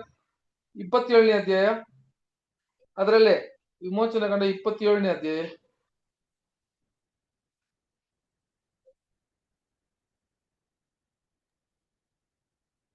First verse. ಯಜ್ಞವೇದಿಯನ್ನು ಜಾಲಿಮರದಿಂದ 5 ಮೊಳ ಉದ್ದವಾಗಿಯೂ 5 ಮೊಳ ಅಗಲವಾಗಿಯೂ ಚಚ್ಚೌಕವಾಗಿ ಮಾಡಿಸಬೇಕು. ಅದರ ಎತ್ತರ 3 ಮೊಳವಿರಬೇಕು. ಅದರ 4 ಮೂಲೆಗಳಲ್ಲಿ 4 ಕೊಂಬುಗಳನ್ನು ಮಾಡಿಸಬೇಕು. ಅವು ಯಜ್ಞವೇದಿಗೆ ಏಕವಾಗಿರಬೇಕು. ಆ ವೇದಿಗೆ ತಾಮ್ರದ ತಗಡುಗಳನ್ನು ಹೊದಿಸಬೇಕು. ಆಮೇಲೆ ಅದರಲ್ಲಿರುವ ಬೂದಿಯನ್ನು ತೆಗೆಯುವುದಕ್ಕಾಗಿ ಬಟ್ಟಲುಗಳನ್ನು ಮಾಡಿಸಬೇಕು. ಸಲಿಕೆಗಳನ್ನು, ಬೋಗುಣಿಗಳನ್ನು, ಮುಳ್ಳುಗಳನ್ನು, ಅಗ್ಗಿಷ್ಟಿಗೆಗಳನ್ನು ಮಾಡಿಸಬೇಕು. ಆ ಉಪಕರಣಗಳೆಲ್ಲ ತಾಮ್ರದವುಗಳಾಗಿರಬೇಕು. ವೇದಿಗೆ ಹೆಣಿಗೆ ಕೆಲಸದಿಂದ ತಾಮ್ರದ ಜಾಳಿಗೆಯನ್ನು ಮಾಡಿಸಬೇಕು. ಆ ಜಾಳಿಗೆಯ 4 ಮೂಲೆಗಳಲ್ಲಿ ತಾಮ್ರದ ಬಳೆಗಳನ್ನು ಹಾಕಿಸಬೇಕು. ಆ ಜಾಳಿಗೆಯು ವೇದಿಯ ಸುತ್ತಲಿರುವ ಕಟ್ಟೆಯ ಕೆಳಗೆ ಇದ್ದು ವೇದಿಯ ಬುಡದಿಂದ ನಡುವಿನ ತನಕ ಇರುವಂತೆ ಹಾಕಿಸಬೇಕು. ವೇದಿಯನ್ನು ಹೊರುವ ಸಾಕು ಸಿಸ್ಟರ್. ಹಂಗಾದ್ರೆ ಇಲ್ಲಿ ಒಂದು ಬಳೆಯನ್ನ ಮಾಡಬೇಕು ಅಂತ ಹೇಳಿದ್ರು ಅಲ್ವಾ? ಮೊದಲು ನೋಡ್ಬೇಕಾದ್ರೆ ನೋಡ್ರಿ, ಆ ಬಳೆ ಒಳಗಡೆ ಇಡಬೇಕು, ಆ ಬಳೆಯನ್ನ ಇಡಬೇಕು. ಆ ಬಳೆಯನ್ನ ಮಾಡಬೇಕು ಅಂತ ಹೇಳುವಾಗ ಏನಿದ್ದು ಬಳೆ ಬಂದು ಯಾತಕ್ಕಾಗಿ ಇಟ್ಟಿದ್ರು ಅಂತ ಹೇಳಿದ್ರೆ, ಆ ಬಳೆ ಒಳಗಿಡಿತಾರೆ. ಒಳಗಿಡುವಾಗ ಮೇಲೆ ಇರುವ ಎಲ್ಲಾ ಒಂದು ಅಲ್ಲಿ ಯಜ್ಞ ಕೊಡುವ ಎಲ್ಲಾ ವಸ್ತುಗಳನ್ನ ಅದ್ರ ಮೇಲೆ ಇಡ್ತಾರೆ. ಅದನ್ನ ಸುಡುವಾಗ ಅದೇನಾಗುತ್ತೆ, ಎಲ್ಲಾ ಬೂದಿಗಳನ್ನು ಕೆಳಗೆ ಹೋಗ್ಬಿಡ್ತದೆ. ಬಟ್ ಸುಡೋದು ಯಾವ್ದ ಮೇಲೆ ಸುಡ್ತಾರೆ ಅಂತ ಕೇಳುವಾಗ, ಈ ಒಂದು ಬಳೆ ಮೇಲೆನೆ ಏನ್ ಮಾಡ್ತಾರೆ ಅಂತ ಕೇಳಿದ್ರೆ ಸುಡ್ತಾರೆ ಅಂತ ನೋಡ್ತೀವಿ ಅಲ್ವಾ? ಹಾಗಾದ್ರೆ ಈ ಬಳೆ ನಮ್ಮಿಗೆ ಏನಪ್ಪಾ ಹೋಲಿಕೆ ಆಗ್ತದೆ, ಏನು ವಿಷಯ ಅಂತ ಕೇಳಿದ್ರೆ ನೋಡಿ, ಈ ಬಳೆ ಕಟ್ಟಬೇಕಾದ್ರೆ ಇದರಲ್ಲಿ 2 ಕಂಬಿಗಳು ಬೇಕು. ಈ 2 ಕಂಬಿಯಲ್ಲಿ ಮಾತ್ರವೇ ಏನ್ ಮಾಡ್ತಾರೆ ಅಂತ ಕೇಳಿದ್ರೆ ಈ ಬಳೆನ ಕಟ್ತಾರೆ. ಈ ಬಳೆ ಕಟ್ಟಿ ಅದನ್ನ ಇಡ್ತಾರೆ. ಈಗ ಬಳೆ ಕಟ್ಟೋದಕ್ಕೆ 2 ಕಂಬಿ ಅಂತ ಹೇಳುವಾಗ ನಮಗೆ ಏನಪ್ಪಾ ಆ ಬಳೆ ಹೇಳಿದ್ರೆ ನಮಗೇನು ಸೂಚನೆ ಆಗ್ತದೆ ಅಂತ ಕೇಳುವಾಗ, ನಮಗೆ ಆ 2 ಬಳೆ ಬಗ್ಗೆ ಹೇಳುವಾಗ ಒಂದು ಸತ್ಯ, ಇನ್ನೊಂದು ಏನಂತ ಕೇಳಿದ್ರೆ ಪ್ರೀತಿ. ನೋಡ್ರಿ, ನಮ್ಮ ಒಂದು ಸಮರ್ಪಣೆ, ನಾವು ನಮ್ಮನ್ನ ಒಂದು ಬಲಿಯಾಗಿ ಯಜ್ಞವಾಗಿ ಕೊಡಬೇಕು ಅಂತ ಕೇಳುವಾಗ, ನಮ್ಮನ್ನ ಸುಡಬೇಕು, ನಮ್ಮ ಎಲ್ಲಾ ಅಂಗಗಳನ್ನ ನಾವು ಹಾಕಬೇಕು ಅಂತ ಕೇಳಿದ್ರೆ ಬಹಳ ಮುಖ್ಯ ಯಾವ್ದು ಮೇಲೆ ನಮ್ಮ ಇದರೆಲ್ಲ ಇಡಬೇಕು ಅಂತ ಕೇಳಿದ್ರೆ ಪ್ರೀತಿ, ಸತ್ಯ. ಇದನ್ನ ಇಟ್ಟುಕೊಂಡೇ ನಾವು ಇವೆಲ್ಲ ಮಾಡಕ್ ಸಾಧ್ಯ ಅಂತ ಬಂತು. ಅದೇ ತರ ನೋಡ್ರಿ, ಇದ್ರ ಮೇಲೆ ಇದ್ದಿದ್ದಂತ ಕೊಂಬುಗಳು, 4 ಕೊಂಬುಗಳು ಅಲ್ಲಿ ಇತ್ತು ಅಂತ ಹೇಳ್ತಾರೆ ಅಲ್ವರ. 4 ಕೊಂಬುಗಳು ಇತ್ತು. ಈ 4 ಕೊಂಬುಗಳು ಏನಪ್ಪಾ ನಮಗೆ ಸೂಚನೆ ಕೊಡ್ತದೆ ಅಂತ ಕೇಳಿದ್ರೆ, ನಮಗೆಲ್ಲ ಗೊತ್ತಿದ್ದಂಗೆ ಕೊಂಬು ಅಂತ ಬರುವಾಗ ಅದು ಪವರ್. ಒಂದು ಕೊಂಬಲ್ವಾ, ಕೊಂಬನ್ನುವಾಗ ಅದನ್ನ ಏನ್ ಸೂಚನೆ ಮಾಡ್ತದೆ ಅಂತ ಕೇಳಿದ್ರೆ, ಈಗ ನೋಡ್ರಿ 4 ಕಡೆ ಕೊಂಬುಗಳಿತ್ತು. ಈ ಕೊಂಬುಗಳು ಬಂದು ಅದು ಪವರ್, ಶಕ್ತಿ, ಬಹಳ ಶಕ್ತಿ ಇರುವ ಒಂದು ಒಂದು ಒಂದು ಏನ್ರಿ ಒಂದು ಪ್ರಾಣಿಗಳಿಗೆ ಬಹಳ ಮುಖ್ಯ ಕೊಂಬು. ಆ ಕೊಂಬು ಅವಕ್ಕೆ ಏನಾಗಿರ್ತದೆ ಅಂತ ಕೇಳಿದ್ರೆ ಪವರ್ಫುಲ್ ಶಕ್ತಿ ಅಂತ ಹೇಳ್ತಾರೆ. ಈ ಶಕ್ತಿ ಬಂದು ಎಲ್ಲಿಗೆ ಇಡಬೇಕು ಅಂತ ಕೇಳಿದ್ರೆ ಇಲ್ಲಿ ಈ ಒಂದು ಯಜ್ಞವೇದಿ ಮೇಲೆ. ಇದರ ಒಂದು ಪರಿಣಾಮ ಏನು, ಇದಕ್ಕೆ ಯಾತಕ್ಕಾಗಿ ಇಲ್ಲಿ ಇಟ್ರು ಅಂತ ಹೇಳುವಾಗ ಸಹೋದರ ಸಹೋದರರೇ, ಇಲ್ಲಿ ಬಹಳ ಮುಖ್ಯ. ಈ ಕೊಂಬು ಏನೇ ನೋಡ್ರಿ, ಕ್ಷಮೆ ಅಂತ ಹೇಳಿ ನಾವು ಮುಂಚೆನೆ ಹೇಳಿದ್ವಿ, ಇಲ್ಲಿ ಕ್ಷಮಿಸುವ ಒಂದು ಜಾಗ, ಮುಖ್ಯವಾಗಿ ಒಂದು ನೀತಿ ಉಂಟಾಗುವ ಒಂದು ವೇದಿ, ಒಂದು ವೇದಿಕೆ. ಇಲ್ಲಿಗೆ ಇದು ಒಂದು ಯಜ್ಞವೇದಿ, ನೀತಿ ಉಂಟಾಗುವ ಯಜ್ಞವೇದಿ. ಇದರಲ್ಲಿ ಕ್ಷಮೆ ಅಂತ ಬರುವಾಗ ಬಹಳ ಮುಖ್ಯವಾಗಿ ಇರುವ ಒಂದು ವಿಷಯ ಅಂತ ಹೇಳುವಾಗ, ಯಾರೇ ಪಾಪ ತಪ್ಪು ಮಾಡಿದ್ರೆ ಕೂಡ ತಂದೆ ದೇವರು ಇಟ್ಟಿದ್ದಂತ ಯೋಜನೆಯಲ್ಲಿ ಕ್ರಿಸ್ತನು ಹೇಗೆ ಎಲ್ಲರೂ ವಿಮೋಚನವಾಗಿ ತನ್ನ ಕ್ಷಮೆಯನ್ನು ಕೊಟ್ಟು ಎಲ್ಲರನ್ನೂ ವಿಮೋಚನವಾಗಿ ಅವ್ರು ಬಿಡುಗಡೆ ಮಾಡಿದ್ರು, ಅದೇ ತರ ಇದರಲ್ಲಿ ಯಾರೆಲ್ಲ ಇಲ್ಲಿಗೆ ಹೊರಗೆ ಬರ್ತಾರೋ, ಇಲ್ಲಿಗೆ ಇಟ್ಟಿರುವ ಆ ಕೊಂಬು ಇದೆಯಲ್ಲ, ಆ ಕೊಂಬನ ಏನ್ ಮಾಡ್ಬೇಕಂತ ಕೇಳಿದ್ರೆ, ಅವು ಏನೇ ತಪ್ಪು ಮಾಡಿದ್ರೆ ಕೂಡ ಅದ್ರ ಒಂದು ಶಕ್ತಿ ಇದೆ. ಆ ಶಕ್ತಿಯನ್ನ ಏನ್ ಮಾಡ್ಬೇಕಂತ ಕೇಳಿದ್ರೆ ನಾವು ಹಿಡ್ಕೊಬೇಕು ಅಂತ ಹೇಳ್ತಾರೆ. ಇದನ್ನು ಉದಾಹರಣವಾಗಿ ಒಂದು ಎಕ್ಸಾಂಪಲ್ ಆಗಿ ನಮ್ಗೆಲ್ಲ ಗೊತ್ತಿದೆ.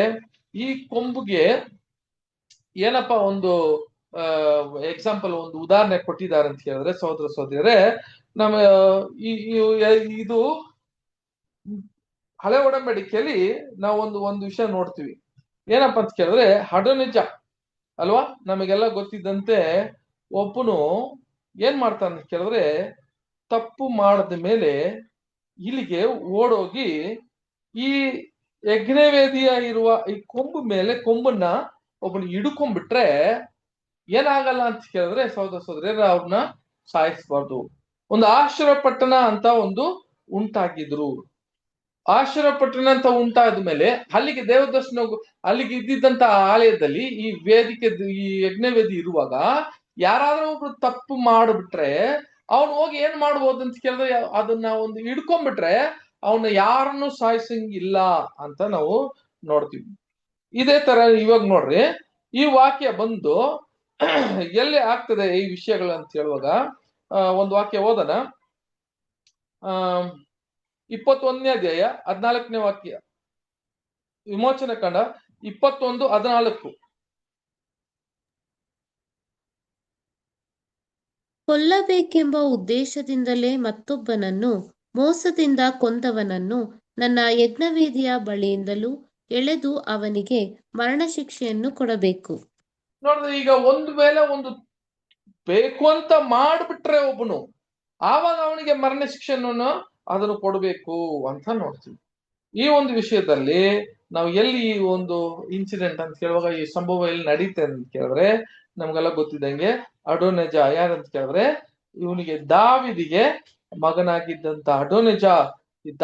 ಅವನು 4ನೇ ಮಗನಾಗಿ ಇದ್ದಿದ್ದಂತ ದಾವಿದಿಗೆ 4ನೇ ಮಗನಾಗಿ ಇದ್ದಂತ ಇವನು ಏನ್ ಮಾಡ್ತಾನೆ ಅಂತ ಕೇಳಿದ್ರೆ, ಆತನ ಮಗನನ್ನು ಏನಾಗ್ಬೇಕು ಅಂತ ಕೇಳಿದ್ರೆ ಅವನು ಅರಸನಾಗ್ಬೇಕು ಅಂತ ಹೇಳಿ ಅವನು ಎಷ್ಟೋ ಪ್ರಯತ್ನ ಪಡ್ತಾನೆ. ಆದ್ರೆ ಅದು ಆಗಲ್ಲ. ಯಾವಾಗ ಅಂತ ಕೇಳಿದ್ರೆ ದಾವಿದನ್ ಇರುವಾಗ ಅದನ್ನ ಹೆಂಗಾದ್ರೆ ಇವನ್ನ ಅರಸನ್ ಮಾಡ್ಬೇಕು ಅಂತ ನೋಡ್ತಾನೆ. ಆದ್ರೆ ಕೊನೆಗೆ ತಂದೆಯ ದೇವರ ಯೋಜನೆ ಏನಿತ್ತು ಅಂತ ಕೇಳಿದ್ರೆ ಸಾಲಮೋನನ್ನೇ ಅರಸನಾಗಿ ಮಾಡ್ಬೇಕು ಅಂತ ಪ್ಲಾನ್ ಮಾಡಿದ್ರು. ಅದು ಕೂಡ ಓದೋಣ. ಒಂದನೇ ಅರಸಲ್ಲಿ 1ನೇ ಅಧ್ಯಾಯ 50ನೇ ವಾಕ್ಯ ಓದ್ರಿ.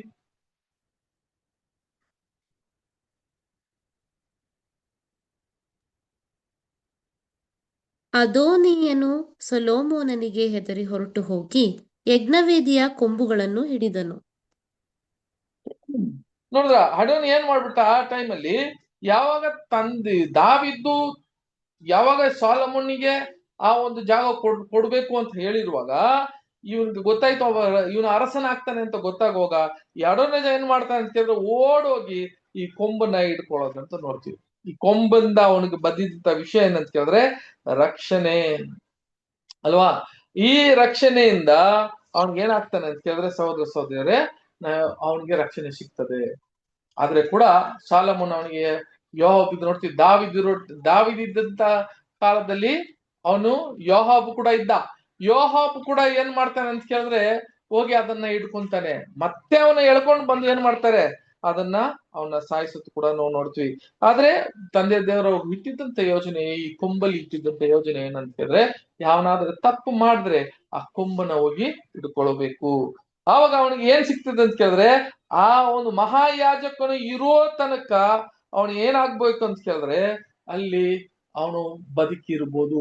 ಅದಕ್ಕೆ ಒಂದು ಆಶ್ಚರ್ಯ ಪಟ್ಟಣ ಅಂತ ಒಂದು ಮಾಡ್ಬಿಟ್ಟಿದ್ರು ಅಂತ ಕೂಡ ನೋಡ್ತೀವಿ. ಅದು ಕೂಡ ಓದ್ಬಿಡೋಣ ಸಿಸ್ಟರ್. ಓದೋಣ ಸಿಸ್ಟರ್. ಅದ್ರಲ್ಲಿ 21ನೇ ಅಧ್ಯಾಯ ವಿಮೋಚನೆ ಕಂಡ 21ನೇ ಅಧ್ಯಾಯ 12ರಿಂದ 14. ಮನುಷ್ಯನನ್ನು ಹೊಡೆದು ಕೊಂದವನಿಗೆ ಮರಣ ಶಿಕ್ಷೆಯಾಗಬೇಕು. ಆದರೆ ಕೊಲ್ಲಬೇಕೆಂಬ ಅಭಿಪ್ರಾಯವಿಲ್ಲದೆ ದೇವರ ಸಂಕಲ್ಪದಿಂದ ಹತ್ಯೆ ಮಾಡಿದರೆ ಆ ಹತ್ಯೆ ಮಾಡಿದವನು ನಾನು ನೇಮಿಸುವ ಆಶ್ರಯ ಸ್ಥಳಕ್ಕೆ ಓಡಿ ಹೋಗಿ ಬದುಕಬಹುದು. ಕೊಲ್ಲಬೇಕೆಂಬ ಉದ್ದೇಶದಿಂದಲೇ ಮತ್ತೊಬ್ಬನನ್ನು ಮೋಸದಿಂದ ಕೊಂದವನನ್ನು ನನ್ನ ಯಜ್ಞವೇದಿಯ ಬಳಿಯಿಂದಲೂ ಎಳೆದು ಅವನಿಗೆ ಮರಣ ಶಿಕ್ಷೆಯನ್ನು ಕೊಡಬೇಕು. ನೋಡಿದ್ರೆ ಈಗ ಆಶ್ರಯ ಪಟ್ಟಣ ಅಂತ ಇತ್ತು. ಆಶ್ರಯ ಒಂದು ಸ್ಥಳಕ್ಕೆ ಇವ್ರು ಹೋಗಿ ಏನ್ ಮಾಡ್ತಾನೆ ಅಂತ ಕೇಳ್ತಾರಲ್ಲ, ಇರ್ಬೋದು. ಆದ್ರೆ ಒಂದು ವೇಳೆ ಇವನು ಗೊತ್ತಿದ್ದೆ ಕೊಲೆ ಮಾಡಿದ್ರೆ ಅವನ ಎಳೆದು ಅವನ ಸಾಯಿಸ್ಬೇಕು. ಒಂದು ವೇಳೆ ಇಲ್ಲ ಗೊತ್ತಿಲ್ದಿರ ಮಾಡಿರೋವನಿಗೆ ಅಲ್ಲಿ ಇರ್ಬೋದು. ಎಲ್ಲಿ ತನಕ ಅಂತ ಕೇಳಿದ್ರೆ ಮಹಾಯಾಜಕನು ಸಾಯಗೊಂಟ ಅಲ್ಲಿ ಇರ್ಬೋದು ಅಂತ ನೋಡ್ತೀವಿ. ಇದೇ ನಮಗೆ ಏನಪ್ಪಾ ಆಗ್ತದೆ, ನಮಗೇನ್ ಹೋಲಿಕೆ ಆಗ್ತದೆ ಅಂತ ಕೇಳಿದ್ರೆ ಸಹೋದರರೇ, ನಮ್ಮನ್ನ ಕೂಡ ತಂದೆಯ ದೇವರು ಏನ್ ಮಾಡಿದ್ದಾರೆ ಅಂತ ಕೇಳಿದ್ರೆ ಅಂತ ಒಂದು ಸ್ಥಳಕ್ಕೆ ನಮ್ಮನ್ನ ಕೂಡ ಕರೆಸಿದ್ದಾರೆ. ನಾವು ಕೂಡ ಪಾಪಿಗಳಾಗಿ ಏನ್ ಮಾಡ್ತಾರೆ ಅಂತ ಕೇಳಿದ್ರೆ ಸಹೋದರರೇ, ನಾವು ಎಷ್ಟೇ ತಪ್ಪು ಮಾಡಿದ್ರೆ ಕೂಡ ನಾವೇನ್ ಮಾಡ್ತೀವಿ, ಮತ್ತೆ ಮತ್ತೆ ಮತ್ತೆ ಮತ್ತೆ ಮತ್ತೆ ಮತ್ತೆ ನಾವು ಕ್ರಿಸ್ತನನ್ನು ಹೋಗಿ ಹಿಡ್ಕೊಂತೀವಿ. ಆದ್ರೆ ಗೊತ್ತಿದ್ದೆ ಬೇಕು ಅಂತ ನಾವು ತಪ್ಪು ಮಾಡಿ ಹೋಗಿ ನಾವು ಕೂಡ ಗೊತ್ತಿದ್ದೇ ತಪ್ಪು ಮಾಡಿ ಹೋಗಿ ಈ ಕೊಂಬನ್ನ ಹಿಡಿದ್ರೆ ನಮಗೆ ಯಾವೊಂದು ರಕ್ಷಣೆ ಇರೋಕ್ಕೆ ಸಾಧ್ಯವಿಲ್ಲ ಅಂತ ಹೇಳ್ತಾರೆ.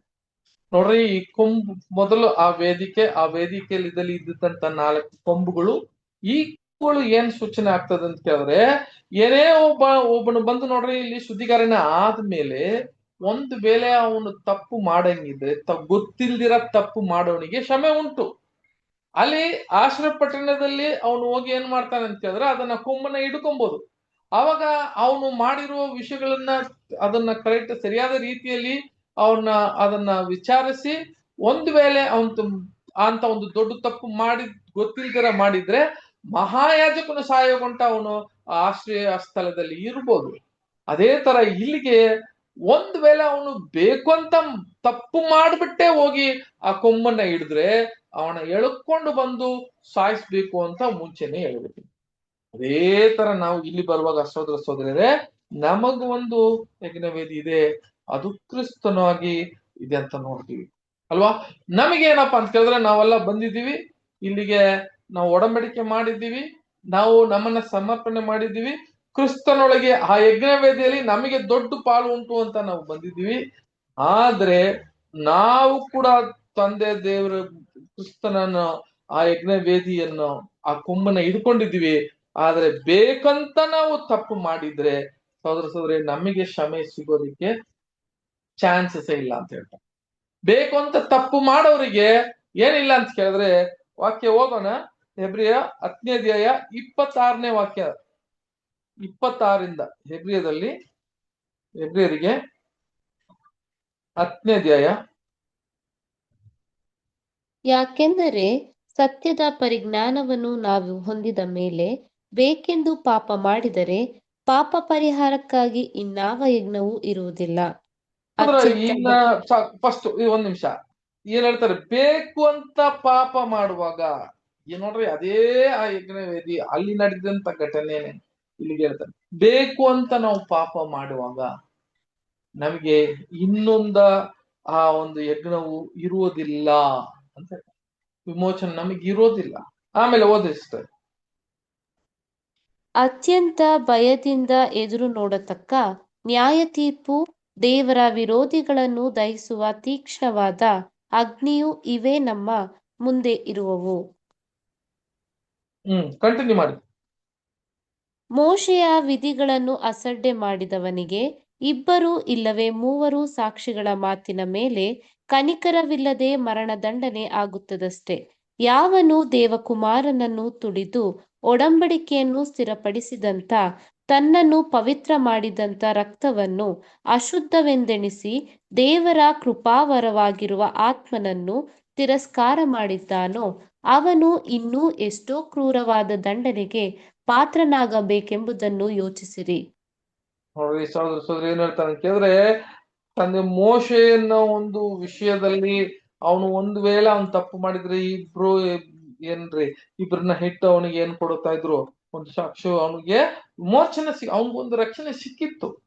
ಆದ್ರೆ ಅದೇ ಎಷ್ಟು ಕಠಿಣವಾದ ಒಂದು ವಿಷಯಗಳಂತ ಹೇಳಿದ್ರೆ, ಈಗ ಒಬ್ಬ ಕ್ರಿಸ್ತನಾಗಿರುವ ನಾವು ಒಡಂಬಡಿಕೆ ಮಾಡಿದ ಮೇಲೆ ಇವಾಗ ಅದು ಆ ಪವಿತ್ರ ಆತ್ಮಕ್ಕೆ ನಾವು ವಿರುದ್ಧವಾಗಿ ಹೋಗುವಾಗ ಅವನ ಒಂದು ಕಷ್ಟ, ಅವನೊಂದು ವಿಷಯದಲ್ಲಿ ನಾವು ನೋಡ್ಬೇಕ ಸಹೋದರಿ, ಎಂತ ಒಂದು ಅವ್ರ ಮೇಲೆ ಬರುವ ಒಂದು ಶಿಕ್ಷೆ ಅಂತ, ಇಂಥ ಶಿಕ್ಷೆ ಅವ್ರಿಗೆ ಸಿಕ್ಬೋದು ಅಂತ ಹೇಳ್ತಾರೆ. ಅದಕ್ಕೆ ಇವಾಗ ನಾವು ಯಾವಾಗ ಶುದ್ಧೀಕರಣೆ ಆದ್ಮೇಲೆ ನಾವು ಒಳಗ್ ಬಂದು ಆ ದೇವದರ್ಶನ ಗುಡಾರದ ಒಳಗ್ ಬಂದು ನಾವು ಆ ಯಜ್ಞ ವೇದಿಯಲ್ಲಿ ನಾವು ಕೂಡ ಪಾಲುಗಾರರಾಗಿ ಆಗಿ ನಾವು ಕ್ರಿಸ್ತನ ಬರುವ ಪ್ರಭುರಾತ್ರ ಭೋಜನದಲ್ಲಿ ನಾವು ಕೂಡ ಪಾಲ್ಗೊಳ್ಳೋರಾಗಿದ್ದೀವಿ. ಆದ್ರಿಂದ ನಮಗೆ ಏನೇ ಕೂಡ ನೀತಿವಂತರ ಆಗ್ಬಿಟ್ಟಿದ್ರು ಕೂಡ ಬೇಕಂತ ನಾವು ಪಾಪ ಮಾಡುವಾಗ ನಮ್ಮ ಆ ಒಂದು ಒಡಂಬಡಿಕೆಯನ್ನು ನಾವು ಆ ವಾಕ್ಯ 29ನೇ ವಾಕ್ಯ ಮಾತ್ರ ಓದಿಸ್ರಿ. 29ನೇ ವಾಕ್ಯ ಮಾತ್ರ ಓದ್ರಿ. ಯಾವನು ದೇವಕುಮಾರನನ್ನು ತುಳಿದು ಒಡಂಬಡಿಕೆಯನ್ನು ಸ್ಥಿರಪಡಿಸಿದಂಥ ತನ್ನನ್ನು ಪವಿತ್ರ ಮಾಡಿದಂಥ ರಕ್ತವನ್ನು ಅಶುದ್ಧವೆಂದೆಣಿಸಿ ದೇವರ ಕೃಪಾವರವಾಗಿರುವ ಆತ್ಮನನ್ನು ತಿರಸ್ಕಾರ ಮಾಡಿದ್ದಾನೋ ಅವನು ಇನ್ನೂ ಎಷ್ಟು ಕ್ರೂರವಾದ ದಂಡನೆಗೆ ಪಾತ್ರನಾಗಬೇಕೆಂಬುದನ್ನು ಯೋಚಿಸಿರಿ. ತನ್ನ ಕ್ರಿಸ್ತನನ್ನು ತುಳಿದು ಅಂತ ಹೇಳ್ತಾರೆ, ಆತನ ಪವಿತ್ರ ಆತ್ಮವನ್ನು ಅಲ್ವಾ ಅಶುದ್ಧ ಎಂದು ಎಣ್ಣಿ ಅವನು ಮಾಡುವ ಒಂದೊಂದು ಕೆಲಸಕ್ಕೆ ಮತ್ತೆ ಅವನ ಒಂದು ಗತಿ ಹೆಂಗಿರ್ತದೆ, ಅವನ ಒಂದು ಜಡ್ಜ್ಮೆಂಟ್ ಯಾವ ತರ ಇರ್ತದೆ ಅಂತ ಹೇಳ್ತಾರೆ. ಸಹೋದರರೇ ಬಹಳ ಮುಖ್ಯ.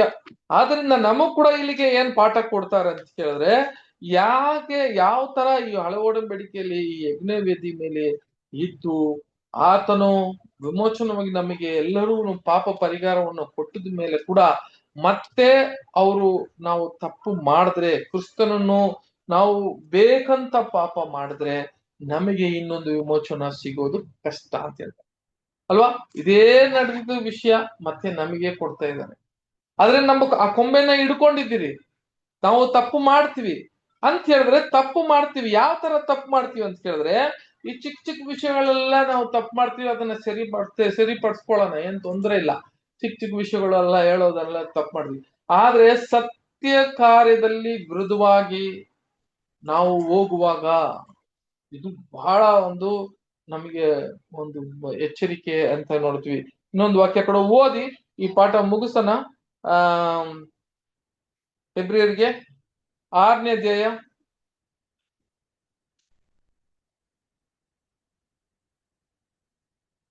ಒಂದರಿಂದ ವಾಕ್ಯ ಓದಿ ಸಿಸ್ಟರ್.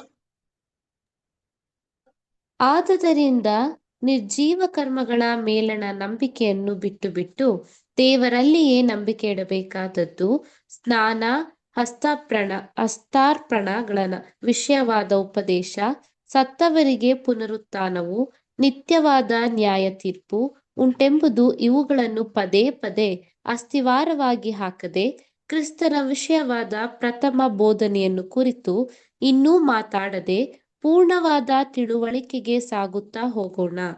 ಮತ್ತು ದೇವರ ಚಿತ್ತವಾದರೆ ಹೀಗೆ ಸಾಗುತ್ತಾ ಹೋಗುವೆವು.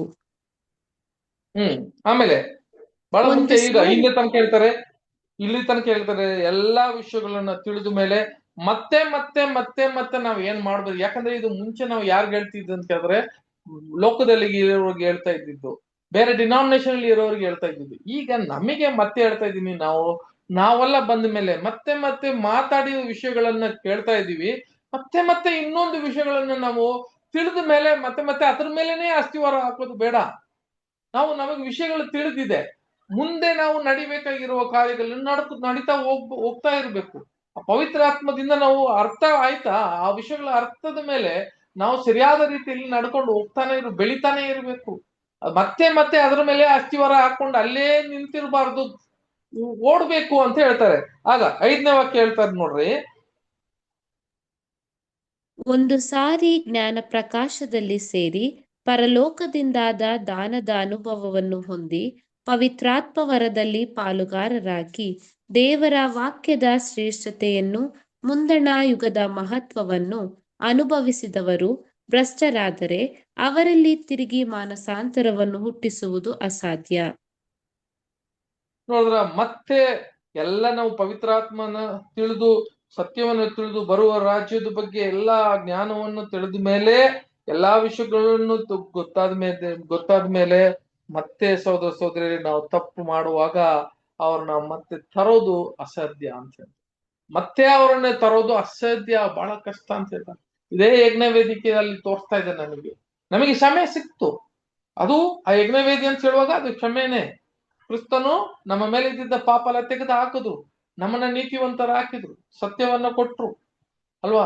ನಮ್ಮನ್ನ ಆತನ ಒಂದು ಶ್ರೇಷ್ಠವಾಗಿರುವ ಆತನ ಒಂದು ಚೊಚ್ಚಲ ಮಗನಾಗಿ ನಮ್ಮನ್ನ ಕೂಡ ಹಾಕೊಂಡಿದ್ರು.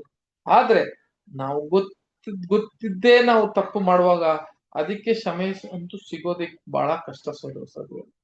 ನಾವು ಜ್ಞಾನ ಒಂದ್ಸತಿ ಹೊಂದಿದ ಮೇಲೆ ಅಲ್ವಾ, ಅದನ್ನ ಮತ್ತೆ ಮತ್ತೆ ಮಾಡಿದ್ರೆ ಅದನ್ನ ಪರಿಣಾಮ ಏನಂತ ಗೊತ್ತು. ಆಮೇಲೆ 7ನೇ ವಾಕ್ಯ, ಯಾಕೆಂದರೆ ಅವರು ತಮ್ಮ ಪಾಲಿಗೆ ದೇವರ ಮಗನನ್ನು ಪುನಃ ಶಿಲುಬೆಗೆ ಹಾಕುವವರು, ಆತನನ್ನು ಎಲ್ಲರ ಮುಂದೆ ಅವಮಾನ ಪಡಿಸುವವರು ಆಗಿದ್ದಾರೆ.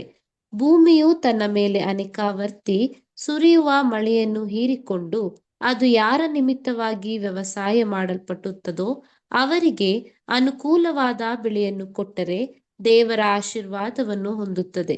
ಆದರೆ ಅದು ಮುಳ್ಳು ಗಿಡಗಳನ್ನು ಕಳೆಗಳನ್ನು ಬೆಳೆಸಿದರೆ ಅಯೋಗ್ಯವೆನಿಸಿಕೊಂಡು ಶಾಪಕ್ಕೆ ಗುರಿಯಾಗುತ್ತದೆ, ಅದರ ಅಂತ್ಯವು ಸುಡಲ್ಪಡುವುದೇ. ಅಷ್ಟೇ ಅಂತ ಹೇಳ್ತಾರೆ. ಅದಕ್ಕಿರುವ ಸೋದರೇ, ಇಲ್ಲಿ ನೋಡ್ಬೇಕಾದ್ರೆ ಮತ್ತೆ ಕ್ರಿಸ್ತನನ್ನು ನಾವೇ ತುಳಿತೀವಿ ಇಲ್ಲಿಗೆ ಅಂತ ಹೇಳ್ತಾರೆ. ಎಲ್ಲಾ ರಕ್ಷಣೆಯನ್ನು ಸಿಕ್ಕಿದೀವಿ, ಒಡಂಬಡಿಕೆ ಸಿಕ್ಕಿದೆ ನಮಗೆ, ಆತನ ಮುಖಾಂತರ ಎಲ್ಲಾ ಸತ್ಯವನ್ನು ಸಿಕ್ಕಿದೆ. ಗೊತ್ತಿದ್ದು ಕೂಡ ಮತ್ತೆ ನಾವು ಅದನ್ನ ಮಾಡುವಾಗ ನೀವೇ ಮತ್ತೆ ಆ ಯಜ್ಞವೇದಿ ಮೇಲೆ ಇದ್ದಿದ್ದಂತ ಕ್ರಿಸ್ತನನ್ನ ಏನ್ ಮಾಡ್ತೀವಿ, ತುಳಿತೀವಿ ಅಂತ ಹೇಳ್ತಾರೆ. ನೋಡ್ತೀವಿ, ಏಲಿನ ಮಗನು ಇಬ್ರು ಇದ್ರು, ಆದಾಬ್ ನಬಿಯು ಎಲ್ಲ ಇದ್ರಲ್ಲ, ಆದಾಬ್ ನಬಿಯು ಎಲ್ಲ ಇದ್ರು, ಎಲೆಜರ್ ಎಲ್ಲ ಇದ್ರು. ಅಲ್ಲಿಗೆ ಅವ್ರು ಮಾಡಿದಂತ ತಪ್ಪು, ಆ ಯಜ್ಞವೇದಿ ಮೇಲೆ ಇದ್ದಿದ್ದಂತ ವಿಷಯಗಳು, ಅವ್ರು ಮಾಡಿದಂತ ತಪ್ಪು, ಆ ತಪ್ಪು ನಾವು ಏನ್ ಮಾಡಬಾರ್ದು ಅಂತ ಹೇಳ್ತಾರೆ, ಮಾಡಬಾರ್ದು. ಯಜ್ಞವೇದಿ ಕ್ರಿಸ್ತನ ಒಂದು ಯಜ್ಞವೇದಿ ಆಗಿರುವ ಕ್ರಿಸ್ತನು ಮತ್ತೆ ಮತ್ತೆ ನಾವು ಎಲ್ಲ ಗೊತ್ತಿದ್ದು ಮಾಡುವ ತಪ್ಪುಗಳಿಗೆ ನಮಗೆ ಕ್ಷಮೆ ಸಿಗೋದಿಲ್ಲ. ಈ ಯಜ್ಞವೇದಿ ನಮಗೆ ಅದನ್ನ ತಿಳಿಸ್ತದೆ. ಆ ಕೊಂಬುಗಳು ಶಕ್ತಿ ಇದೆ, ನಿಮ್ಮನ್ನ ರಕ್ಷಣೆ ಮಾಡೋಕ್ ಶಕ್ತಿ ಇದೆ. ಆದ್ರೆ ಗೊತ್ತಿದ್ದೇ ತಪ್ಪು ಮಾಡೋರಿಗೆ ಅಲ್ಲಿ ಕ್ಷಮೆ ಇಲ್ಲ ಅಂತ ಹೇಳ್ತಾರೆ. ಅದರ ಪರಿಣಾಮ ಏನಂತ ಕೇಳಿದ್ರೆ, ಮತ್ತೆ ಮತ್ತೆ ಮಳೆ ಬರುವಾಗ ಅದರಲ್ಲಿ ಕಳೆ ಉಂಟಾಗುತ್ತೆ, ಮುಳ್ಳೇ ಉಂಟಾಗುತ್ತೆ ಅಂತ ಹೇಳುವಾಗ ಅದನ್ನ ಸುಟ್ಟಾಕೋದೇ ಗತಿ, ಬೇರೆ ಏನಿಲ್ಲ. ಅದಕ್ಕೆ ಪುನರ್ತನ ಇಲ್ಲ. ಸುಟ್ಟಾಕೋದೇ ಒಂದೇ ಒಂದು ಅದರ ಒಂದು ಅಂತಿಮ ಅಂತ ಹೇಳ್ಬೋದು ಅಲ್ವಾ. ನಮಗೆ ಇದಕ್ಕೆ ಸರಿಯಾದ ರೀತಿಯಲ್ಲಿ ನಮಗ್ ಕೂಡ ಕೆಲವು ಟೈಮಲ್ಲಿ ತಂದೆ ದೇವರಾಗ್ಲಿ ಕ್ರಿಸ್ತನಾಗ್ಲಿ ನಮಗೆ ಏನ್ ಕೊಡ್ತಾನೆ ಅಂತ ಹೇಳಿದ್ರೆ ಒಂದು ಚಾನ್ಸಸ್ ಕೊಡ್ತಾನೆ, ಒಂದು ಸಂದರ್ಭ ಸಮಯ ನಮಗ್ ಕೊಡ್ತಾರೆ. ಪೇತ್ರರಿಗೆ ಇದೇ ತರ ಹೇಳಿದ್ನು. ಪೇತ್ರನ ಏನ್ ಹೇಳಿದ್ರು ಅಂತ ಕೇಳಿದ್ರೆ, ಆತನು ಯೇಸು ಸ್ವಾಮಿ ಹೇಳ್ತಾರೆ, ನಾನು ಹೋಗ್ತೀನಿ ಮತ್ತೆ ಬರ್ತೀನಿ ಅಂತ. ಅದು ಹೆಂಗೆ, ಎಲ್ಲಿ ಹೋಗ್ತೀಯಾ? ನಾನು ನಿನ್ ಜೊತೆಗೆ ಬರ್ತೀನಿ ಅಂತ ಹೇಳುವಾಗ ಅವಾಗ ಯೇಸು ಸ್ವಾಮಿ ಹೇಳ್ತಾರೆ, ನಾನು ಹೋಗೋ ಜಾಗದಕ್ಕೆ ನೀನ್ ಬರೋಕ್ಕಾಗಲ್ಲ ಅಂತ ಹೇಳ್ತಾರೆ. ಇಲ್ಲ, ನೀನ್ ಎಲ್ಲೇ ಹೋದ್ರೆ ಕೂಡ ನಾನು ಬರ್ತೀನಿ ಅಂತ. ಅವಾಗ ಅವ್ರಿಗೆ ಒಂದು ಟೆಸ್ಟ್ ಕೊಡ್ತಾರೆ, ಒಂದು ಪರೀಕ್ಷೆಯನ್ನ ಕೊಡ್ತಾರೆ. ಆ ಪರೀಕ್ಷೆ ಏನಂತ ಕೇಳಿದ್ರೆ, ಪೇತ್ರ, ನಾಳೆ ನೀನು ಕೋಳಿ ಕೂಗುವಷ್ಟರಲ್ಲಿ ನೀನು ನನಗೆ ಏನ್ ಮಾಡ್ತೀಯ ಅಂತ ಕೇಳಿದ್ರೆ 3 ಸತಿ ನನ್ನನ್ನ ಏನ್ ಮಾಡ್ತೀಯಾ, ನೀನ್ ಬಿಟ್ರೆ ಮಾಡ್ತೀಯಾ ಅಂತ ಹೇಳ್ತಾರೆ. ಅದೇ ತರ ಮೊದಲನೇ ಸಾರಿ ಅವ್ರು ಕೇಳುವಾಗ ನೀನ್ ಕೂಡ ಅವ್ರ ಜೊತೆಗೆ ಇದ್ದಿದ್ನಲ್ಲಪ್ಪ ಅಂತ ಹೇಳುವಾಗ ಆವಾಗ ಪೇತ್ರ ಹೇಳ್ತಾರೆ, ನಾನಿಲ್ಲಪ್ಪ, ನಾನು ಅವ್ರು ಯಾರಂತಾನು ಗೊತ್ತಿಲ್ಲ, ಅವ್ರಿಗೂ ನನ್ಗೆ ಸಂಬಂಧ ಇಲ್ಲ ಅಂತ ಶಾಪ ಮಾಡ್ತೇನೆ ಪೇತ್ರ. ಅವಾಗ ಈ 3 ಸತಿ ಅವ್ನು ಮಾಡುವಾಗ ಇದರ ಅರ್ಥ ಏನು, ನಮಗೆ ಇದರ ಅರ್ಥ ಏನು ಅಂತ ಹೇಳಿದ್ರೆ ಸೋದರರೇ ನೋಡ್ರಿ, ಮೊದಲು ಪೇತ್ರನು ನನಗೆ ಈ ರಕ್ಷಕನು ಯಾರಂತ ಗೊತ್ತಿಲ್ಲ ಅಂತ ಹೇಳುವಾಗ ಆತನ ಗೊತ್ತಿದ್ದೋ ಗೊತ್ತಿಲ್ದ ಒಂದು ಆತರದಲ್ಲಿ ಆತರ ಹೇಳಿರ್ಬೋದು, ಆದ್ರೆ ಮನಪೂರ್ವಕವಾಗಿ ಅವನು ಅದನ್ನ ಹೇಳಿಲ್ಲ. ಅವಾಗ ಅವನಿಗೆ ಏನ್ ಸಿಕ್ತಂತ ಕೇಳಿದ್ರೆ, ಮತ್ತೆ ಅವನ್ ಏನ್ ಮಾಡ್ತಾನೆ, ಓಕೆ ನನ್ ತಪ್ಪು ನೋಡ್ರಿ, ಆ ಅವನಲ್ಲಿ ಇದ್ದಿದ್ದಂತ ಒಂದು ಭಯ, ಅದರಿಂದ ಏನ್ ಮಾಡಿದ್ದಾನೆ ಅಂತ ಕೇಳಿದ್ರೆ ಅವ್ನು ಹೇಳಿರ್ಬೋದು. ಮತ್ತೆ ಇನ್ನೊಂದು ಚಾನ್ಸ್ ಸಿಗ್ತದೆ ಅವನಿಗೆ ಕ್ರಿಸ್ತನನ್ನ ಅಕ್ಸೆಪ್ಟ್ ಮಾಡೋದಿಕ್ಕೆ, ಸ್ವೀಕರಿಸ್ಕೊಳ್ಳೋದಿಕ್ಕೆ. ಹೌದು, ನಾನು ಕೂಡ ಅವನ ಜೊತೆಗೆ ಕ್ರಿಸ್ತನ ಜೊತೆಗೆ ಇದ್ದೆ ಅಂತ ಹೇಳೋದಿಕ್ಕೆ ಇನ್ನೊಂದು ಚಾನ್ಸ್ ಒಂದು ಸಿಗ್ತದೆ. ಅವಾಗ ಅವ್ರು ಕೇಳ್ತಾರೆ, ನೀನ್ ಕೂಡಪ್ಪ ಜೊತೆಗಿದ್ದೆ ಅಂತ ಹೇಳುವಾಗ ಇವಾಗ ಅವನಿಗೆ ಏನ್ ಜ್ಞಾನ ಇದೆ ಅಂತ ಕೇಳಿದ್ರೆ, ಮುಂಚೆನೆ ಸುಳ್ಳು ಹೇಳಿದೀನಿ ನಾನು ಇಲ್ಲ ಅಂತ, ಆದ್ರೆ ಈಗ ನಾನು ಗೊತ್ತಿಲ್ದಿರ ಇಲ್ಲ, ಈಗ ಮನಪೂರ್ವಕವಾಗಿ ನಾನು ಏನ್ ಮಾಡ್ತೀನಿ ಅಂತ ಕೇಳಿದ್ರೆ, ಮತ್ತೆ ಅವನು ಕೇಳುವಾಗ ಹೌದು, ಮತ್ತೆ ಹೇಳ್ತಾನೆ, ನಾನು ಇಲ್ಲ, ನಾನು ಅವ್ರ ಜೊತೆಗಿಲ್ಲ, ಅವ್ರು ಯಾರಂತಾನೆ ಗೊತ್ತಿಲ್ಲ ಅಂತ ಹೇಳ್ತಾನೆ. ಅವಾಗ ಅವನ ಮನ್ಸು ಹೆಂಗಿರ್ತದೆ ಅಂತ ಕೇಳಿದ್ರೆ, ಗೊತ್ತಿದ್ದೇ ಪಾಪ ಮಾಡ್ತೀನಿ ಅಂತ ಅವನಿಗೆ ಮನ್ಸಲ್ಲಿ ಗೊತ್ತಿತ್ತು, ಮುಂಚೆ ಅದು ಗೊತ್ತಿಲ್ಲ ಅವನಿಗೆ, ಆದ್ರೆ 2ನೇ ಬಾರಿ ಮಾಡುವಾಗ ಅವನ ಮನಸ್ಸಲ್ಲಿ ನಾನು ಗೊತ್ತಿದ್ದೇ ಪಾಪ ಮಾಡ್ತೀನಿ ಅಂತ ಗೊತ್ತು. ಈಗ ನೋಡ್ರಿ, ಅವನಿಗೆ ಎಂತ ಒಂದು ಚಾನ್ಸ್ ಅಂತ ಕೇಳಿದ್ರೆ, ಅವನು ಗೊತ್ತಿದ್ದೇ ತಪ್ಪು ಮಾಡ್ತೀನಿ, ಇನ್ನೊಂದು ಚಾನ್ಸ್ ಸಿಕ್ತಿದೆ, ಖಂಡಿತಾಗಿ ನಾನು ಅದರಿಂದ ನಾನೇನ ಕಾಪಾಡ್ಕೊಂತೀನಿ ಅಂತ ಅವನ ಮನಸ್ಸಲ್ಲಿ ಇದ್ದಿರ್ಬೇಕು. ಆದ್ರೆ 3ನೇ ಸತಿ ಅವನ್ ತಪ್ಪು ಮಾಡುವಾಗ ಅವನು ಮನಪೂರ್ವಕವಾಗಿ ಕ್ರಿಸ್ತನನ್ನು ಏನ್ ಮಾಡ್ತಾನೆ ಅಂತ ಕೇಳಿದ್ರೆ ನಿರಾಕರಿಸ್ತಾನೆ. ಮನಪೂರ್ವಕ. ಮೊದಲನೇದು ಗೊತ್ತಿಲ್ದಿರ ಅವನ ಮನಸ್ಸಲ್ಲಿ ಒಂದು ಭಯದಿಂದ ನಾನು ಯಾರು ಗೊತ್ತಿಲ್ಲ ಅಂತ ಹೇಳಿರ್ಬೋದು. 2ನೇ ಸತಿ ಅವನು ಏನ್ ಮಾಡ್ದ ಅಂತ ಕೇಳಿದ್ರೆ, ಮನಸ್ಸಲ್ಲಿ ಮುಂಚೆ ಹೇಳಿದ್ದೆ ಒಂದ್ ಚಾನ್ಸ್ ಸಿಕ್ಕಿದ್ರೆ ಮತ್ತೆ ಅವನಿಗೆ ನಾನು ಹೌದು ಅಂತ ಸ್ವೀಕರಿಸಬಹುದಾಗಿತ್ತು. ಆದ್ರೆ 2ನೇ ಬಾರಿ ಹೇಳುವಾಗ ಕೂಡ ಅವನು ಏನ್ ಮಾಡ್ದ ಅಂತ ಕೇಳಿದ್ರೆ, ಮತ್ತೆ ಗೊತ್ತಿದ್ದೇ ತಪ್ಪು ಮಾಡ್ದ. 3ನೇದು ಅವನಿಗೆ ಗೊತ್ತಿದ್ದು ತಪ್ಪು ಮಾಡಿ ಇನ್ನೊಂದು ಚಾನ್ಸಸ್ ಸಿಕ್ಕುವಾಗ ಅವನು ಮನಪೂರ್ವಕವಾಗಿ ತನ್ನ ಕ್ರಿಸ್ತನನ್ನು ನಿರಾಕರಿಸ್ತಾನೆ ಅಲ್ವಾ. ಅವಾಗನೇ ಕ್ರಿಸ್ತನ ನೋಡ್ತಾನೆ, ನಾನು ಹೇಳಿದಂತ ಮಾತಿದೆ ಅಂತ ನೋಡ್ತಾನೆ. ಇದು ನಮಗೆ ಇದ್ದಿದ್ದಂತ ಪಾಠ. ನಮಗ್ ಕೂಡ ಈ ತರನೇ ಒಂದು 3 ಚಾನ್ಸ್ಗಳು, 3 ಅಂತ ಇಲ್ಲ, ನಮಗೆ ಒಂದು ಚಾನ್ಸ್ ಸಿಕ್ಕಿದೆ ಅಲ್ವಾ. ಎಷ್ಟೋ ತಪ್ಪುಗಳು ಮಾಡ್ತೀವಿ, ತಪ್ಪನ್ನ ತಿದ್ಕೊಳ್ಳೋದಿಕ್ಕೆ ಮತ್ತೆ ಕ್ರಿಸ್ತನ ಇರುವ ಕ್ರಿಸ್ತನ ನಮ್ಮ ಯಜ್ಞ ವೇದಿಯಲ್ಲಿ ಹೋಗಿ ನಾವು ಕ್ಷಮೆಯನ್ನು ಕೇಳ್ತೀವಿ. ಆ ಕ್ಷಮೆಗಳು ನಮಗೆ ಖಂಡಿತ ನಮಗೆ ಕ್ಷಮಿಸ್ತಾರೆ. ಆದ್ರೆ ಮತ್ತೆ ಮತ್ತೆ ಮತ್ತೆ ತಪ್ಪು ಮಾಡುವಾಗ, ನಾವು ಬಲವಂತವಾಗಿ ಗೊತ್ತಿದ್ದೇ ತಪ್ಪು ಮಾಡುವಾಗ, ಮನಪೂರ್ವಕವಾಗಿ ಎಲ್ಲಾ ಜ್ಞಾನವನ್ನು ಗೊತ್ತಿದ್ದು ತಪ್ಪು ಮಾಡುವಾಗ ಅದು ಕ್ಷಮೆಗೆ ಬರೋದಿಲ್ಲ ಅಂತ ನಾವು ನೋಡ್ತೀವಿ. ಅದಕ್ಕೆ ಈ 4 ಕೊಂಬನ್ನ ಇಟ್ಟಿದ್ದಾರೆ. ಆ 4 ಕೊಂಬನ್ನ ನಾವು ಹಿಡ್ಕೊಂಡು ಬರೀ ಎಸ್ಕೇಪ್ ಆಗೋದಕ್ಕೆ ಮಾತ್ರ ಅಲ್ಲ, ಅದರಿಂದ ತಪ್ಪುಕೊಳ್ಳೋದು ಮಾತ್ರ ಇಲ್ಲ, ನಾವು ತಿತ್ತುಕೊಳ್ಳೋದಕ್ಕೆ ಇದು ಬಹಳ ಮುಖ್ಯವಾಗಿದೆ. ಆದ್ರಿಂದ ಈ ಕೊಂಬೆಗಳು ಕೂಡ ನಾವು ನೋಡಿದ್ವಿ. ಈ ಒಂದು ಪಾಠವನ್ನು ಕೂಡ ತಂದೆ ದೇವರು ಈ ವಿಷಯಗಳನ್ನ ಆಶೀರ್ವದಿಸ್ಲಿ. ಸಹೋದರರೇ, ಮನಸ್ಸಲ್ಲಿ ಇಟ್ಟುಕೊಳ್ರಿ. ವಾರ ನಾವು ಇನ್ನೊಂದು ಪಾಠಕ್ಕೆ ಹೋಗೋಣ. ತಂದೆ ದೇವರು ಈ ಪಾಠವನ್ನ ಆಶೀರ್ವದಿಸ್ಲಿ. ಮನಸ್ಸಲ್ಲಿ ಇಟ್ಟುಕೊಂಡು ನಾವು ತಪ್ಪು ಮಾಡಿದ್ರೆ ಕೂಡ ಕ್ಷಮೆ ಕೇಳ್ಬೋದು. ಆದ್ರೆ ಗೊತ್ತಿದ್ದೇ ಎಲ್ಲಾ ಜ್ಞಾನದಲ್ಲಿ ತಪ್ಪು ಮಾಡುವಾಗ ಅದರ ಕ್ಷಮೆ ನಮಗೆ ಸಿಗೋದು ಬಹಳ ಕಷ್ಟ. ಸೊ ತಂದೆ ದೇವರು ಈ ಪಾಠವನ್ನ ಆಶೀರ್ವದಿಸ್ಲಿ. ಆಮೇನ್.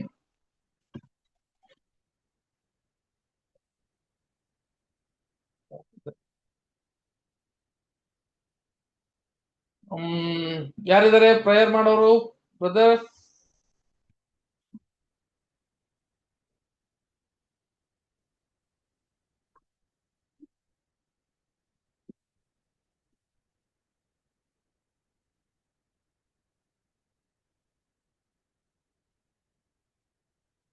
Okay,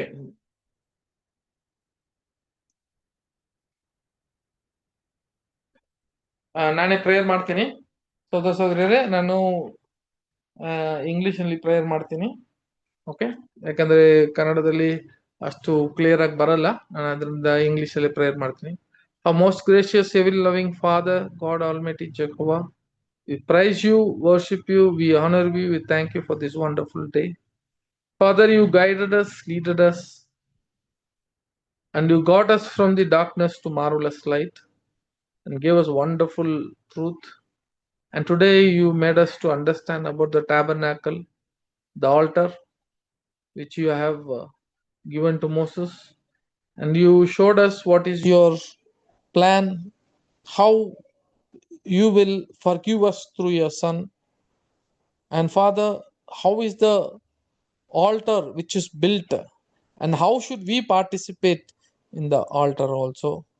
And Father, forgive us our sins, even though knowingly, unknowingly, when we sin against you.